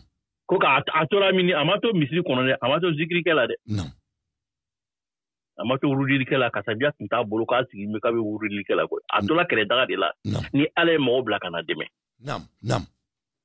Ama fo ko ale ka jama. Non. Ni sekela ale ka jama ma. Ne ka jama. Ne ka jama. Ne ka jama. Asimin tala gaziki misiri kono. Aka jama la. Avec nga ibeka kele ka be ibeka bi. Ibeka tala ka min plantain to olu fleni olu asimin nye. Non. Donc comme ko ama fo ko ka jama do aka wulike. Non. Aka marfata aka ta ka jama yoro nye. Non. Akoko ni sekela ale ka jama ma. Non. Ko sitan lo ko sekela le ma. Mais ni sekela jamana ere ma jamana ere be kan ki o ta le ka jamana ye quoi. Mais ale ka jama e minye shegine kalande o te a. Do aka shegine kalande o labake. Non. Shegine kalande be mun kono na. Non. No man franyo kan ka kanyon ba o fa ka ta nyono. Non. Non oube danti. Ça c'est la logique. Ni eri manate ka shegine kalande o so mal kono. Non. O beka ka wuli ka digi. Nyono ka marfata sitan kata buye deni buye kam momri no fe. Non. Anyu bolo fasan na. Non. Ko kata o teson o walo min buye dem len be min bolo bolulon. Non. Karamo che ba min na. Non. Nyono che korba. Laila la kela ke min nani. Nyono muri bain. Nyono muri bain buye boto ka kele ko no fe. Ama foifo. Ala ko teke ramoche. Nam. Anga telio, anga fada o telio. Nam. Anga tebenan simple. Ami jela bat lelila. Un coup sec. Kira mamaga mene ka dani ka to zikru kela. At mekinga ala to zikru wati na oyake. Oya soro ka to kelelila wa meleka jigila ka bo stangolo la kana fara ani kele jama kan ka kafuru kele ka to kele yoro de la. Ama kele ke wati na e dugubla ala koko bo. Mais ala be fe wati na ko ay fanga soro ala ko wuli kata keleke mi deme. Donc ma ko ale ka jama. Wa aka jama fleni. Wa obita ere nyu yo katana ere. Ouais. O de kuma bɛ senna ni heure in na. O le kuma bɛ senna lui mais ils vont le prendre, ils vont aller à lui. Ouais, o de fɔ k'a ka u ko k'a k'a yɛrɛ u ye sɛbɛnni bila k'a k'a yɛrɛ di u yan'u ka taga a nɔfɛ. N ko ale bɛ a ka jamako la anw bɛ an ka jamana ko la donc an tɛ sira kelen fɛ quoi. Ni ko in tilanna ka ban dɔw b'u ka jamako la Aïdara ale ko k'a ka mawuludi dayɛlɛ ale b'a ka mawuludi kɛ parce que ale fana ka campagne sera ko k'a bɛɛ dayɛlɛ hali mɔgɔw ka kuma an ka bɛɛ dayɛlɛ hali mɔgɔw ka kuma garawajɛ n'a gbana jɔ u bɛ fɔlɔ dogo u bɛ fɔlɔ don en esprit en jargon u bɛ fɔlɔ don en jargon. Ala bɛ ka bɛɛ ka c'est-à-dire Ala bɛ ka bɛɛ sɔn yira Mali kɔnɔ quoi. Ala bɛ ka bɛɛ sɔn yira Mali kɔnɔ. Aïdara bɔra ka kule bɛɛ dayɛlɛ. Ko k'a bɛɛ dayɛlɛ un coup sec. An ka mawuludi kɛ a ka bɛɛ dayɛlɛ. Ma se ka sɛnɛ kɛ sɛnɛ ma se ka kɛ a ka mawuludi to yen a k'o to yen ka da bɔ ka bɔ fan bɛɛ fɛ a ka da. Alahu akibar. Donc anw ko k'an ka jamana. Donc n y'a l'o f'i ye n ko c'est la partition du Mali qui est en cours. Non ye nin fɔ dɛ ye nin fɔ sans pitié. N ko Mali farali de bɛ sen na n y'a fɔ kabini wagati joli. Biya tuma joli ye. Non y'a fɔ Mali bɛɛ y'a mɛn sans pitié. Les gens n'ont qu'à prendre parole au sérieux. Mais mɔgɔw tulo b'a la sa i fana sa an ka taga ɲɛfɔ i ka analyse kɛ mɔgɔw tulo b'i la o mɔgɔw bɛ ka noti ta bɛɛ de bɛ k'i lamɛn vas-y. Ni maliyɛnw y'u kun biri to Ɲɔrɔ mara nin bɛɛ bɛ taa Mauritanie. Naam. Ka taa Sahara occidental sira nin fɛ ka port bɔ yen. Naam. Wa a bɛ taa Mauritanie fɛ. Ninnu surakaw de koyi. Ok. Nanzaraw ka dugutilan de ye dɔ fara ka bɔ dɔ la. Ok. N'o tɛ u dɔw don. Ok. An kana munumunu kuma ye dɛ. Naam. Wa a ko bɛ yɔrɔ min na. N'an ma wuli joona k'a kɔn ninnu ma o y'a ko bannen ye. Un coup sec. N bɛna défenseur des droits terroriste mɔgɔ nin ɲɛ kuma na n ye mun f'i ye. Naam. A mɛnna. N ko terroriste bɛna mode opératoire faamu falen. Ka dugu ci ka musokɔnɔmaw faga n k'o bɛna nin bɛɛ de dabila. O bɛna mɔgɔw to paix la. Ka lakana di mɔgɔw ma. Ka mɔgɔw dusukun sɔn o ye. Y'a fɔ a bɛ san kelen bɔ sisan walahi. No y'a fɔ. N bɛ kan ka a kumakan ɲini i ka vidéo kɔnɔ n m'a sɔrɔ fɔlɔ quoi n'i y'a sɔrɔ n bɛna yɔrɔ tigɛ k'a ci ma. Non y'a fɔ sans pitié a bɛ kɔnɔ ko sɛ hakili de b'an kɔ an tɛ jo bala ye han. I y'a fɔ i bɛ fɛ n ka mun de kɛ n ka nɛbɔ ka surukati mɔgɔw tulo b'i la o. Jo bala fɔ jo kɔkɔ walima i ɲinɛ tɔgɔ nin kɔ jo kɔkɔ. Jo kɔkɔ. Jo kɔkɔ. Naam. N y'a fɔ n ko terroriste ninnu o bɛna mode opératoire faamu. Naam. N m'a fɔ i ɲɛna n ko tuma na Albatros attaqué yan. Naam. Ka courant tigɛ Mali la. Naam. N y'o alerte min di k'a gâter les plans donc o ka mun kɛ sisan ko pétrole kana don. Naam. Un coup sec. Ko ni cité fɛn fɛn donna. Embargo. O bɛna cité ninnu attaqué donc du coup o bɛ siranya don carburant ko yɛrɛ la.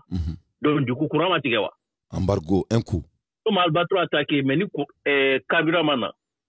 Carburant ko dɛsɛ nana courant ma tigɛ. O y'a bɛɛ de o ye guerre yɛrɛ bannen de o. Donc Assimi Goïta n'a ka mɔgɔw bɛ profiter ni sen fɛ sisan. Ka courant yɛrɛ budget tɔ minɛ tuguni k'o kari o poche la. Un coup sec. Comme i n'a fɔ n ye misaliya min d'i ma dali min d'i ma son taara banki la ka $30,000 ta. O y'a bila journal la ko $100,000 t'a la. Directeur ni directeur banki baarakɛlaw ye 70 ta ka fara son ta kan ka kɛ 100. Donc o de bɛ sen na. Madina fana ko baara de kɛ ka machine jeni olu na.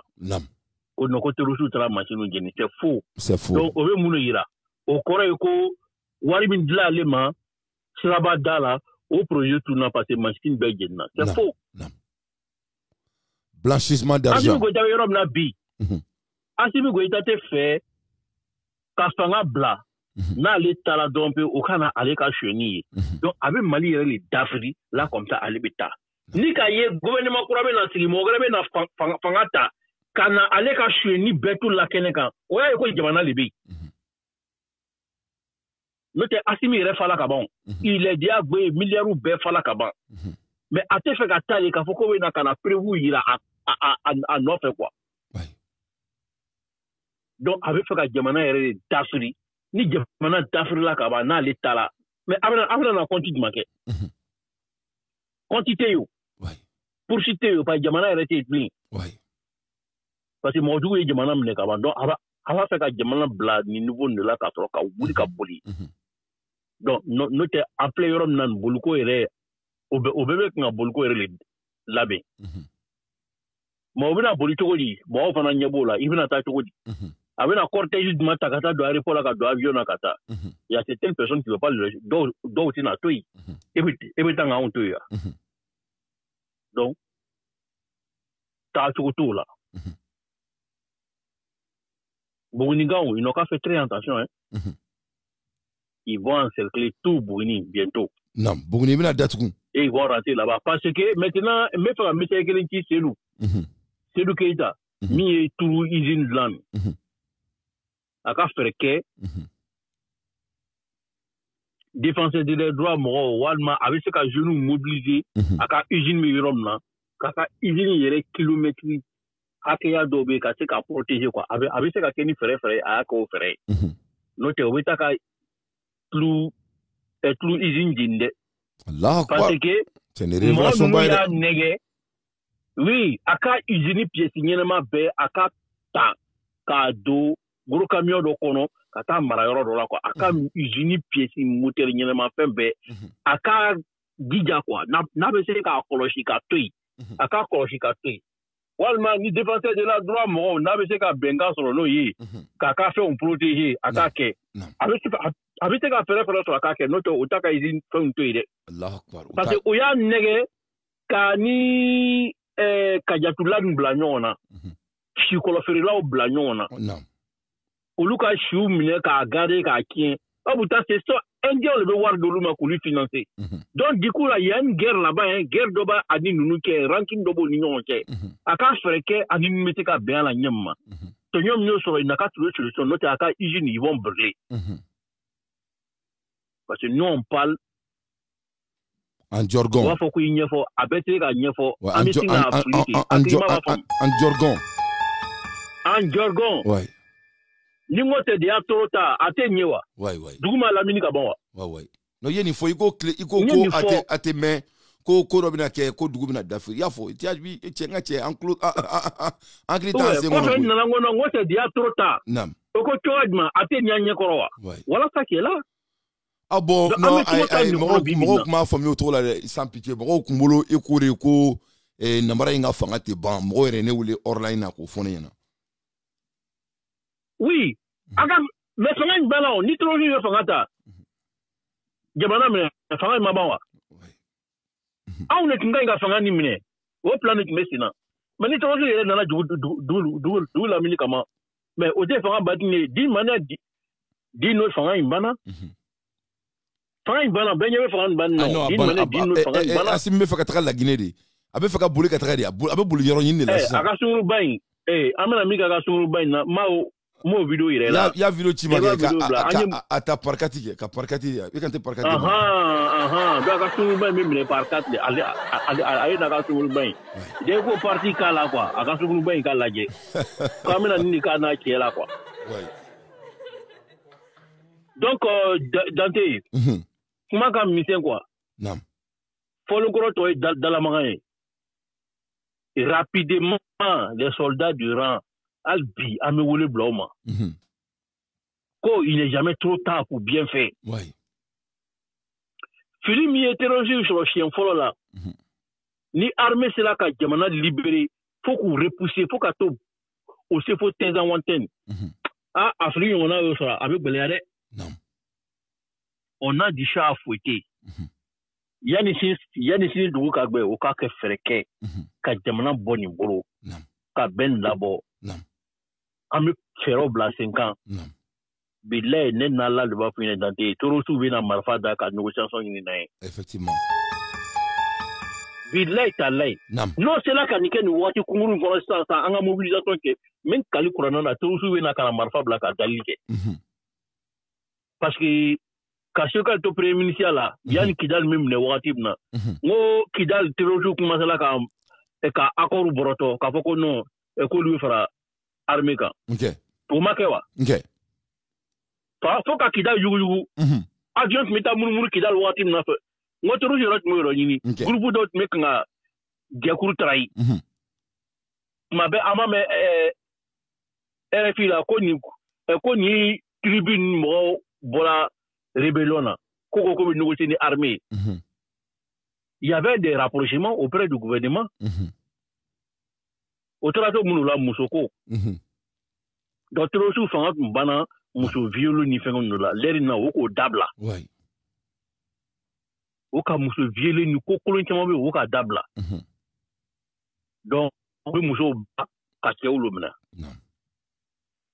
i m'olu ye sisan n ko fɔlɔ la n ko tun bɛ musow bɛɛ tu kɔnɔ fara k'o faga k'o viole mais n'o ye renfort n'o ye cortège minɛ o bɛ mun kɛ o bɛ musow labila parce que o y'a faamu ko muso tɔɲɔ ni muso fɛngɛ muso lajaba nin a bɛ kan ka vieux o kan donc o y'a labila Asimi tigi bɛ mun na sunguruba ɲini ka musow minɛ k'u don kaso la ka musow faga ka min dafiri musow da la Nabila Musa ale ni Firawuna ka kɛlɛ a kɛra cogo di muso k'olu mana ka na tiɲɛ musow sen bɔla kɛlɛ la o nana kɛlɛ gagné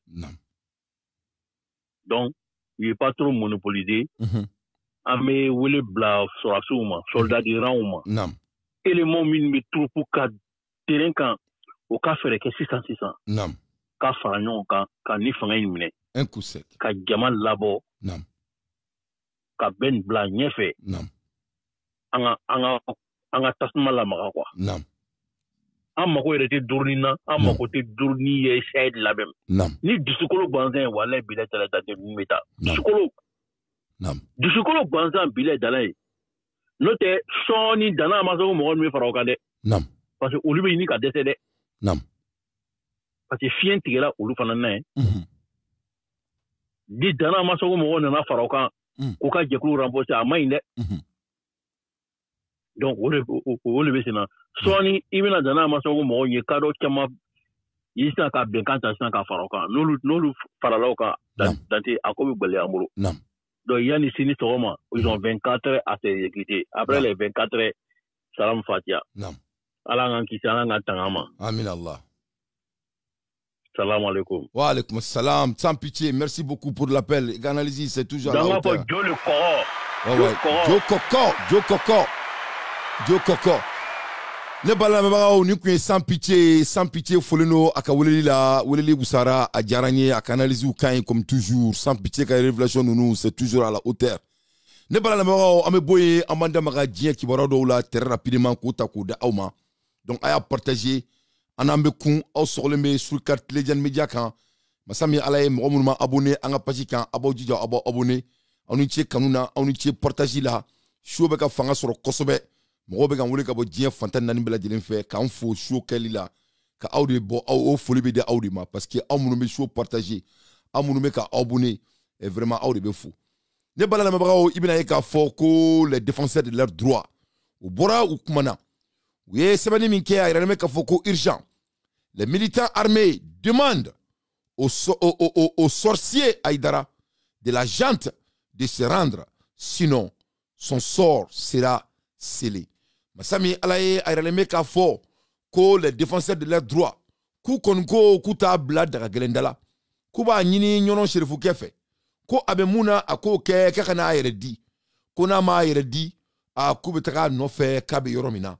Masami alaye amburakani bataki soro. Ne bala la mabagaw ça ne va pas au Mali. A gelane no Mali kono. Kuma were nyabala tugumina.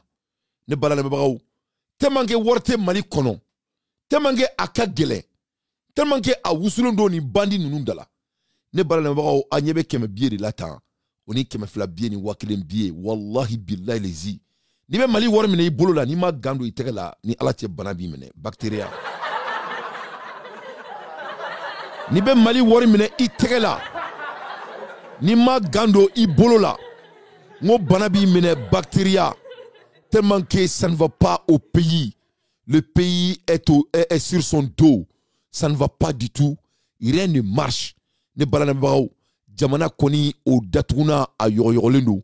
Ça ne va pas. Ambola Hermina masami alaye droit de l'homme kumana tellement que Maliko kera damba dakoe, Maliko kera fenye beba kalama. Donc masami alaye UN kumana, les droits de l'homme du monde ont parlé. C'est l'affaire de notre pays, le Mali. Masami alaye ni koyin koni a Noara Kaban, Assimi Goïta koni abado abetara. A Djara Assimie abebo fangala. Amadia Assimi abebo fangala. Nous on ne veut pas de lui. Notre pays ne peut pas être dirigé par la barbarie. Que cela soit très clair. Ne balala mabaraou ambora ka break news soro. Renme ka fo ko droit de l'homme. Genève. Le haut commissaire des Nations Unies aux droits de l'homme, Volker Turk, a mis en garde jeudi contre une nouvelle détérioration de la situation des droits humains au Mali, dans un contexte du recul démocratique croissant, d'insécurité grandissante et de répression à l'encontre de la société civile. Ne balala mabaou ame ala tanto ame yunen moro tanto. Era me ka fo ko Assimi Goïta ko akoni bataki tira Mali kono. Ninga ira ka fo Assimi Goïta na no fo nyogon bandu nyana. Ko malendew segana malendew nyanina. Ni bataki bora yuen moro bolo. Ko droit de l'homme koni ko be ka violer. Ko ka daka mau be ka meneka do kasola. Malendem be kasola nu bandi nu bolo. On ko ka fo transition moro nyana. Ko non seulement comme on black box kasola sans bref délai.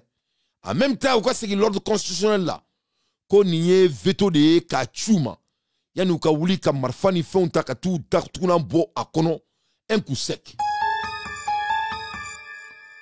Commissaire des Nations Unies aux droits de l'homme, Volker Turk, Mamieni Sebenin qui a trouvé Volker Turk, a mis en garde, Ninkera Kunu, j'ai dit donc, Kaira Kafo, comme Mali Tobe Katachien, comme Mali konikera duguye dugu mi seka wole tugu ko dugu ko malen don dugu beka chi en même temps mo beka black kasola mo beka toro ni kumane beta kasola droit de l'homme beka violer Mali kono o koni contexte koni seka nyana bo tuguni ko en même temps ko beje fanga côté Mali kono tuguni ko vraiment ko croissance insécurité ko do fralo kam Mali kono ko répression contre tout le monde dans la société ko trop c'est trop ko ka fusrina vito voilà. O de tira Mali kono donc ne balana ba amena la jamu na ken ko ina clé fly na ala sonama Allah des infos pertinents à Assimi Goïta et tout être humain qui est avec lui, que cela soit très clair. Ne balana ba ni kuye yunen moroka e bataki ni nga chini bandi nunuma o ka donga fo ko Mali mana ou baka konyo minana ambola ermina ne balana ba l'air est plus que grave.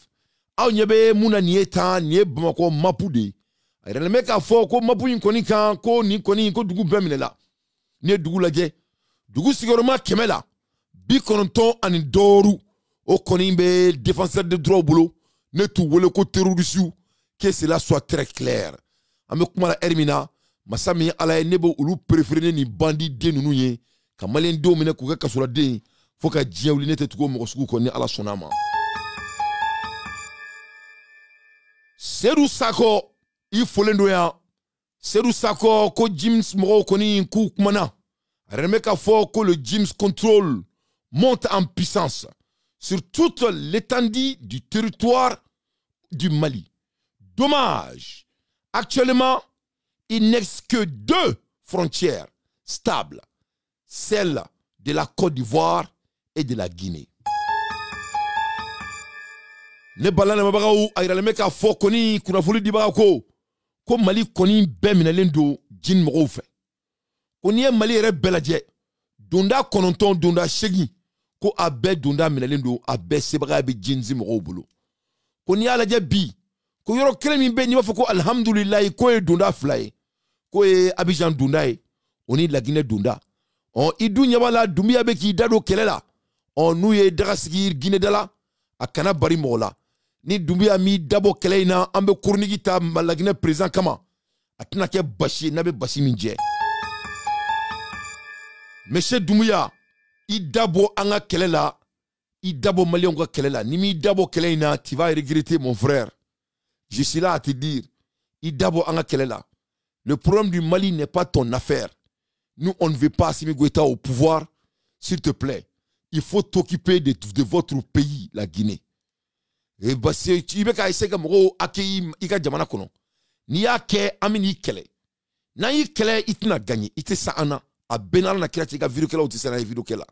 Et on va te détruire. Et ça va être très mauvais. Donc parce que ere bagara ama, il faut t'occuper de l'affaire de ton pays. Voilà, il faut pas t'interférer dans l'affaire du Mali. Que cela soit très clair. À l'aide des infos pertinentes, qu'elle est dit bien bana qu'elle la farma. Donc, ne balana mabaraou, Massami Alaye, Nyoro Iname tonton Alassane Fo, le président de la République de Côte d'Ivoire, tonton Alassane, mon père, il faut le nous. Quand Fo Brook et la Guinée président Yana, koni kele negeta la aka dabo anga jamana kele la. Mais ni kele de negeba la, Massami Alaye avec kele abasoro. Amba datuguna chwakono, na masabali, a benara na krati ite feka anga woyo sima. Ni mi dabo anga kele la, Nama Boseki Siki Kouika Fuma Tunya Modi. À l'aide des infos pertinentes, j'ai conseillé Mamadi Doumbia. Il faut t'occuper de votre pays. Il ne faut pas t'interférer dans l'affaire du Mali. Tu vas regretter. Que cela soit très clair. Toi, tu vas oublier, tu oublies autant vite. Netaro e densukumie. E bora ke e fani baneni onona ne de bora ke e deme. C'est moi qui est sorti pour te défendre. Si tu essaies de jouer les bêtes là, je vais te montrer qui est le plus bête. Il faut jouer les bêtes. Voilà. Il faut jouer les bêtes. Je vais te montrer qui est le plus bête. Que cela soit très clair. Donnez balana mabara Massami Alaye, les défenseurs de leurs droits. Massami Alaye ou Kelemeka a datuna djenge. Ou Kelemeka transition bandit nous datuna yoro. Jamana mi ni sécurité zéro. No oba kono. Amola ermina ou madauma ou Kelenka dugube mene. Oui, embargo fenesi duguka a benara na kirati. Embargo! Ngo oui, embargo sigi. Ko chete do chete bo. Ko à partir de maintenant. Ko pétroli, gazi, essence, ayi ko koni ko todo mali kono tuguni. Ni ko kera baraye, ko kera barakante, ko kera sakasakaye. Masami alaye, koni pétroli frami, koni pétroli ko fabila, ko pétroli ko fa kuba chika bila kele fila. Koni gazi ko fabe mamina kuba chika bila. Ko jara transport ko koni ko mate do kono. O ko kaini nyono, ko vaji, ko kera haramuya uluma. Mbessa o masala kalla aye défenseur des droits ayu makana me ayu alhamdulillah wahda wassalatu wassalamu ala man la nabi ba'di niyanga misaze flana de ye ka bo ko nyesin commerçant bela jelemo ka min vo commerçant nyana ma benani gaswale ye ani essence ye ka donner Mali kono akera ibe bonne Côte d'Ivoire akera ibe bonne la Guinée a kera ibi bonne Sénégalais fait a kera ibi bonne Mauritanie fait bela jele ka jo mugo sikana donner Mali kono la naya kada munka bandi munu vle fangana u nali ni biche u be kata bursi kono mugo toro ku cassation datu donc kada munka an feneye la nyini ke kauka isanse u gaswale ka bela jele doni la jo for nouvelle ordre o kona abo de ma kono ni ordu kura bora nyoro la kala sauma o bisaka donner fo kata fo nouvelle ordu koni dira awmo bela jele ka jo ni ma jo ni fan fenyi ka citerne soro fan fenyi ka citerne bolila soro o yi yere ka fen la nyinini de parce que ni bandi munu vle ya dabo de ka essence ni gaswale tige burusi kono mogo la olu fer no kera anga jihadi bara de binajo donc o ya damine ani biche anga mobili kelen jora wa walima anga moto kelen jora sima jo anga bara la toro ubeka taka nyesin deseba to dem donc o kada o ka be kofe mao mai donani gaswale wali essence e fan fanyi soro yi yere ka ko la nyinini de ye biye araba e septembre kalo clé saba amo de la bisa 2025 donc on est kuma kofe sani ordu kura bi di ni minyi klo geleya ni fɛn fɛn y'i sɔrɔ i yɛrɛ ka ko laɲinini de ye nin ye misazi ye ka bɔ an jamaatu nasratul islami wal muslimina yɔrɔ la ka ɲɛsin commerçants ma ni ne ye dakurunya damadɔ tun bɛ yen wasalamu alaikum warahmatullahi wabarakatuh. Ayiwa toujours ni masala saba de b'an bolo bi ye araba ye ka bɛn septembre kalo tile 3 ma san 2025 an ka message sabanan an b'o ɲɛsin Jaran transport de ma ne fɛ transport ko dabɔra de ka mɔgɔw doni k'u ka musakaninw ɲini ka mɔgɔw se u seyɔrɔw la olu fɛnɛ ka nafa b'o la nka aw Jaran transport aw taara sen don fɛn na fɛn min tɛ aw ka sira de ye o ye jumɛn ye a y'a sen don anw ni faamaw ni ɲɔgɔn cɛ la kabi mɔgɔw b'a fɔ f'an ye preuve sɔrɔ aw kan k'an bɛ min fɔ aw ɲɛna bi tɛmɛni kɔfɛ Jaran transport a ka société fɛn o fɛn kari wo mansin wo ka taa se remorque ma a si kana baara kɛ Mali dugukolo kan tuguni ne fɛn o fɛn ye baara kɛ ni min y'a sɔrɔ o y'o yɛrɛ ka ko laɲinini ye ka min fɔ population ɲɛna maa o maa y'i tugu ka taa don Jaran transport kɔnɔ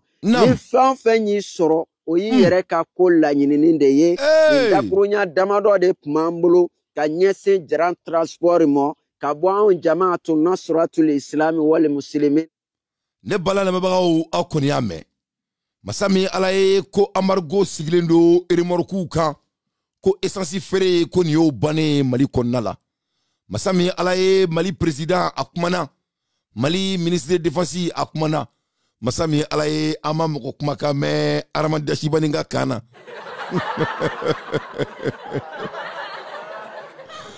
ma bɛ ka kuma ayi ma bɔ ka foyi fɔ a b'i kɔnɔ ko bɛna jamana kɔnɔdenw bila en sécurité u ma kɛ hali conseil des ministres ma kɛ kunun de san a ko gɛlɛyara dɛ nka cɛ Asimi Goita ko n'ale taara conseil des ministres kɛ k'u bɛ taga gara i kare la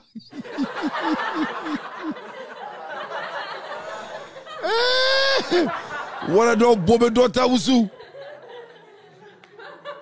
e m'a faamuya o e ye sogɛli minɛ i tɛ fɛn minɛ tuguni y'a daminɛ kɛ sogɛli ye i ye minɛbali de b'aw bolo nin ye Moro Kone i ka kɛɲɛ a ye nkalon tigɛ ye dɛ i ka kɛɲɛ i ka laturu a bɛɛ n'a caman tiɲɛ f'i ye aw tɛ fɛn wɛrɛ minɛ tuguni fo ka taa aw da aw kaburu kɔnɔ a daminɛ kɛ nin ye aw tɛ fɛn wɛrɛ minɛ tuguni sogɛli bɛ k'a dan ye i ye faamuya minɛbali de b'aw bolo nin ye tan sogɛli bila dɔ ta ko kaso kɔnɔ a bɛɛ n'Ala na kira cɛ aw ni Ala de bɛ kɛlɛ la aw ni maliyɛndenw de bɛ kɛlɛ la aw ka ko nege tɛ mɔgɔ si la Mali kɔnɔ tuguni les Maliens vous détestent n'aw bɛ ko kɛ a y'aw jija aw ka boli ka bɔ na aw minɛla n'an ma aw sogo tigɛ Mali kɔnɔ a k'a fɔ ma tu ɲɛmɔgɔden on va vous déchirer en morceaux par pièces a ye mun da maliyɛndenw kan san 5 kɔnɔ n'a b'a dɔn wallahi aw tɛ si Mali kɔnɔ ni maa min kɔnɔ n'a b'aw kɔnɔ ko an bɛ kɛ aw fɛ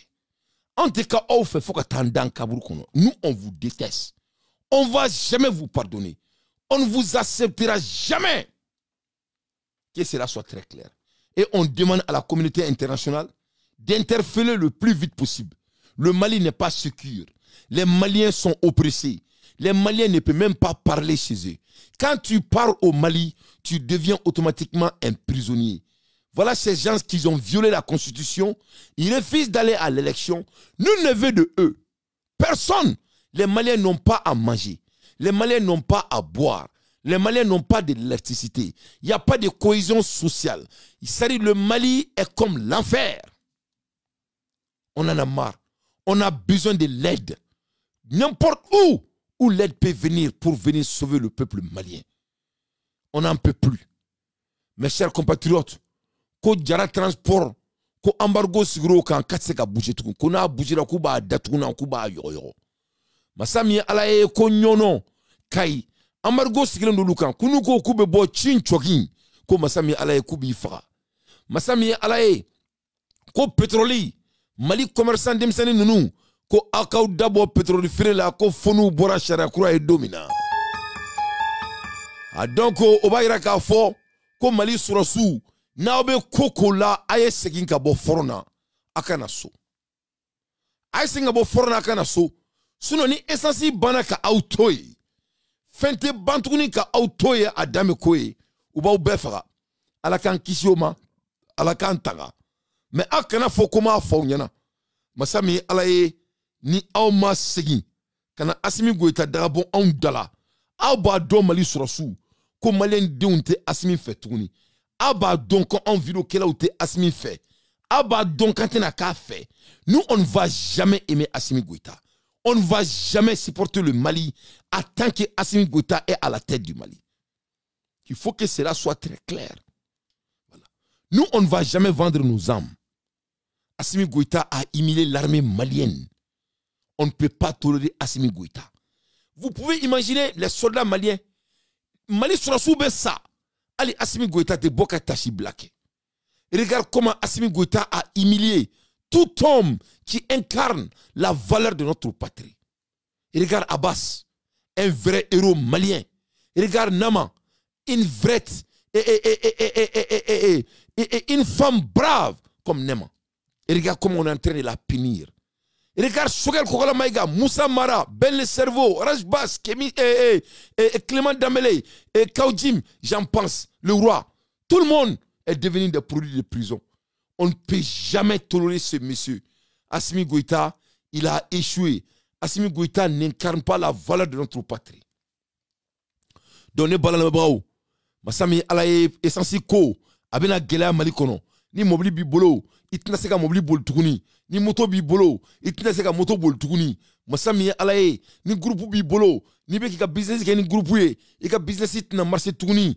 Kurante jamana kono. Ni ka bara menizia ye. Itina seka menizia ke tukuni. Ni ka bara suderia ye. Itina seka suderia ke tukuni. Jamana bina jo. Kak. Ne balala mabrao.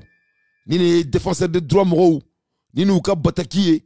Koko da auma ako mene ako faro aka golombonda ne balala mabrao ko gelara aya mene aka faro aka tolaje. Les camps d'entraînement de Sikasso, c'est des camps pérennes. C'est à partir de ces camps que les fameuses attaques de Bamako et dans les faubourgs de Bamako sont préparées. Donc c'est un camp frontalier qui a déjà sorti plusieurs recrues. On voit aussi que les attaques contre les Africa Corps, donc les nouveaux mercenaires là-bas, sont toujours en cours. Là, la dernière attaque importante, c'était le 1er août à Tenenkou. On a peut-être les images. On voit le véhicule de Wagner entre Kourou et Kassa. Il y a au moins 2 morts, donc des Africa Corps. Mais ce qui est le plus intéressant, ça s'est passé en août. Le 19 août, dans la région de Ségou, et on a aussi les images, il y a eu des attaques simultanées. Donc à l'aube, la caserne de Farabougou, qu'on voit ici, donc à l'aube, a été attaquée par le JNIM.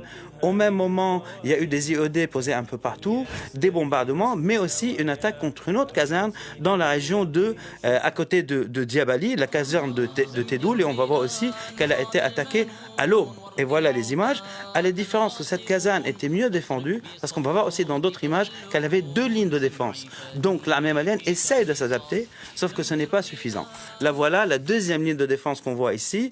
Donc il y a un homme qui mène les autres, ils vont monter sur la 2e ligne de défense et finalement finir par submerger cette caserne. Donc on a les images de la caserne de Farabougou qui a été investie par les djihadistes, évidemment avec des motos qu'on voit ici comme d'habitude. Donc encore une fois, pas de couverture aérienne pour protéger les soldats. Les motos évoluent comme elles veulent. Puis on voit les images des djihadistes dans la caserne. Les voilà dans la caserne de Farabougou. Et par ailleurs, ils contrôlent aussi la ville de Farabougou.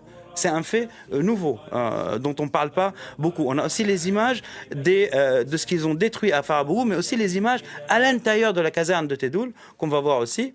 Parce qu'à chaque fois maintenant que les djihadistes mènent une attaque, c'est preuve avec l'image derrière. Mais on a aussi les prises d'armement qu'ils ont eues à Farabougou, ce qui revient à ce qu'on a entendu tout à l'heure. Donc l'armement qu'ils utilisent n'est pas fourni par des forces étrangères ou par les pays voisins, c'est récupéré dans les casernes elles-mêmes. Et donc on va écouter maintenant une séquence du Premier ministre Maïga malien. Et si vous regardez l'évolution des modes opératoires, on doit se poser la question pourquoi précisément les groupes armés terroristes s'attaquent aux unités industrielles, s'attaquent au corridor en 2025. Ils le font parce que justement les cibles militaires qu'ils attaquaient avec une relative aisance en 2012 et en 2013, aujourd'hui n'est plus possible. Il est intéressant quand même de voir le JNIM utiliser les propos du Premier ministre, reconnaissant les attaques du JNIM aux portes de la capitale, sauf que c'est pour faire une démonstration comme quoi le JNIM est en perte de vitesse. Sauf qu'à l'image, ils mettent les attaques de Ségou derrière lui, l'attaque de Farabougou. Donc ils démontent avec l'image les propos du Premier ministre. Et d'ailleurs, le JNIM aussi a pris la parole, et par un de ses chefs, Bambara, donc à l'adresse des populations Bambara qui sont plutôt pro-Bamako, qui justifie l'attaque de Farabougou, qui appelle les habitants à revenir, à pas travailler avec l'armée, sauf que selon des sources propres que j'ai pu avoir, il y avait un accord à Farabougou, avec les notabilités locales, mais aussi avec l'armée en faction sur place. Comme quoi, il n'y aurait pas d'affrontement. C'est nouveau ça, avec l'armée? En fait, ça accourt, sauf que les accords qui ont lieu avec les factions locales, avec les représentants de Bamako, se font sans Bamako. Donc chacun est en train d'essayer de trouver une politique de survie. Et d'ailleurs, ce qui explique peut-être pourquoi l'armée n'est pas toujours revenue à Farabougou. Donc des accords locaux avec les représentants de Bamako, que ce soit civil ou militaire, sans Bamako, sans l'accord de Bamako. Il vous reste 30. Donc, comme Dougou Klala, le pays est divisé par deux. Donc, Dougou Klala, c'est ça. C'est-à-dire, Dougou Bey, Mali Bey, nous ne taille 600. C'est-à-dire, Mali Yoromi, Mali taille, ou Bamako de. C'est-à-dire, Mali Yoromi, Assimi Goïta, nous taille, ou Bamako de. Sinon, Dougou Tobe, nous ne gâchons pas Bekono. On a mon fort au Beke,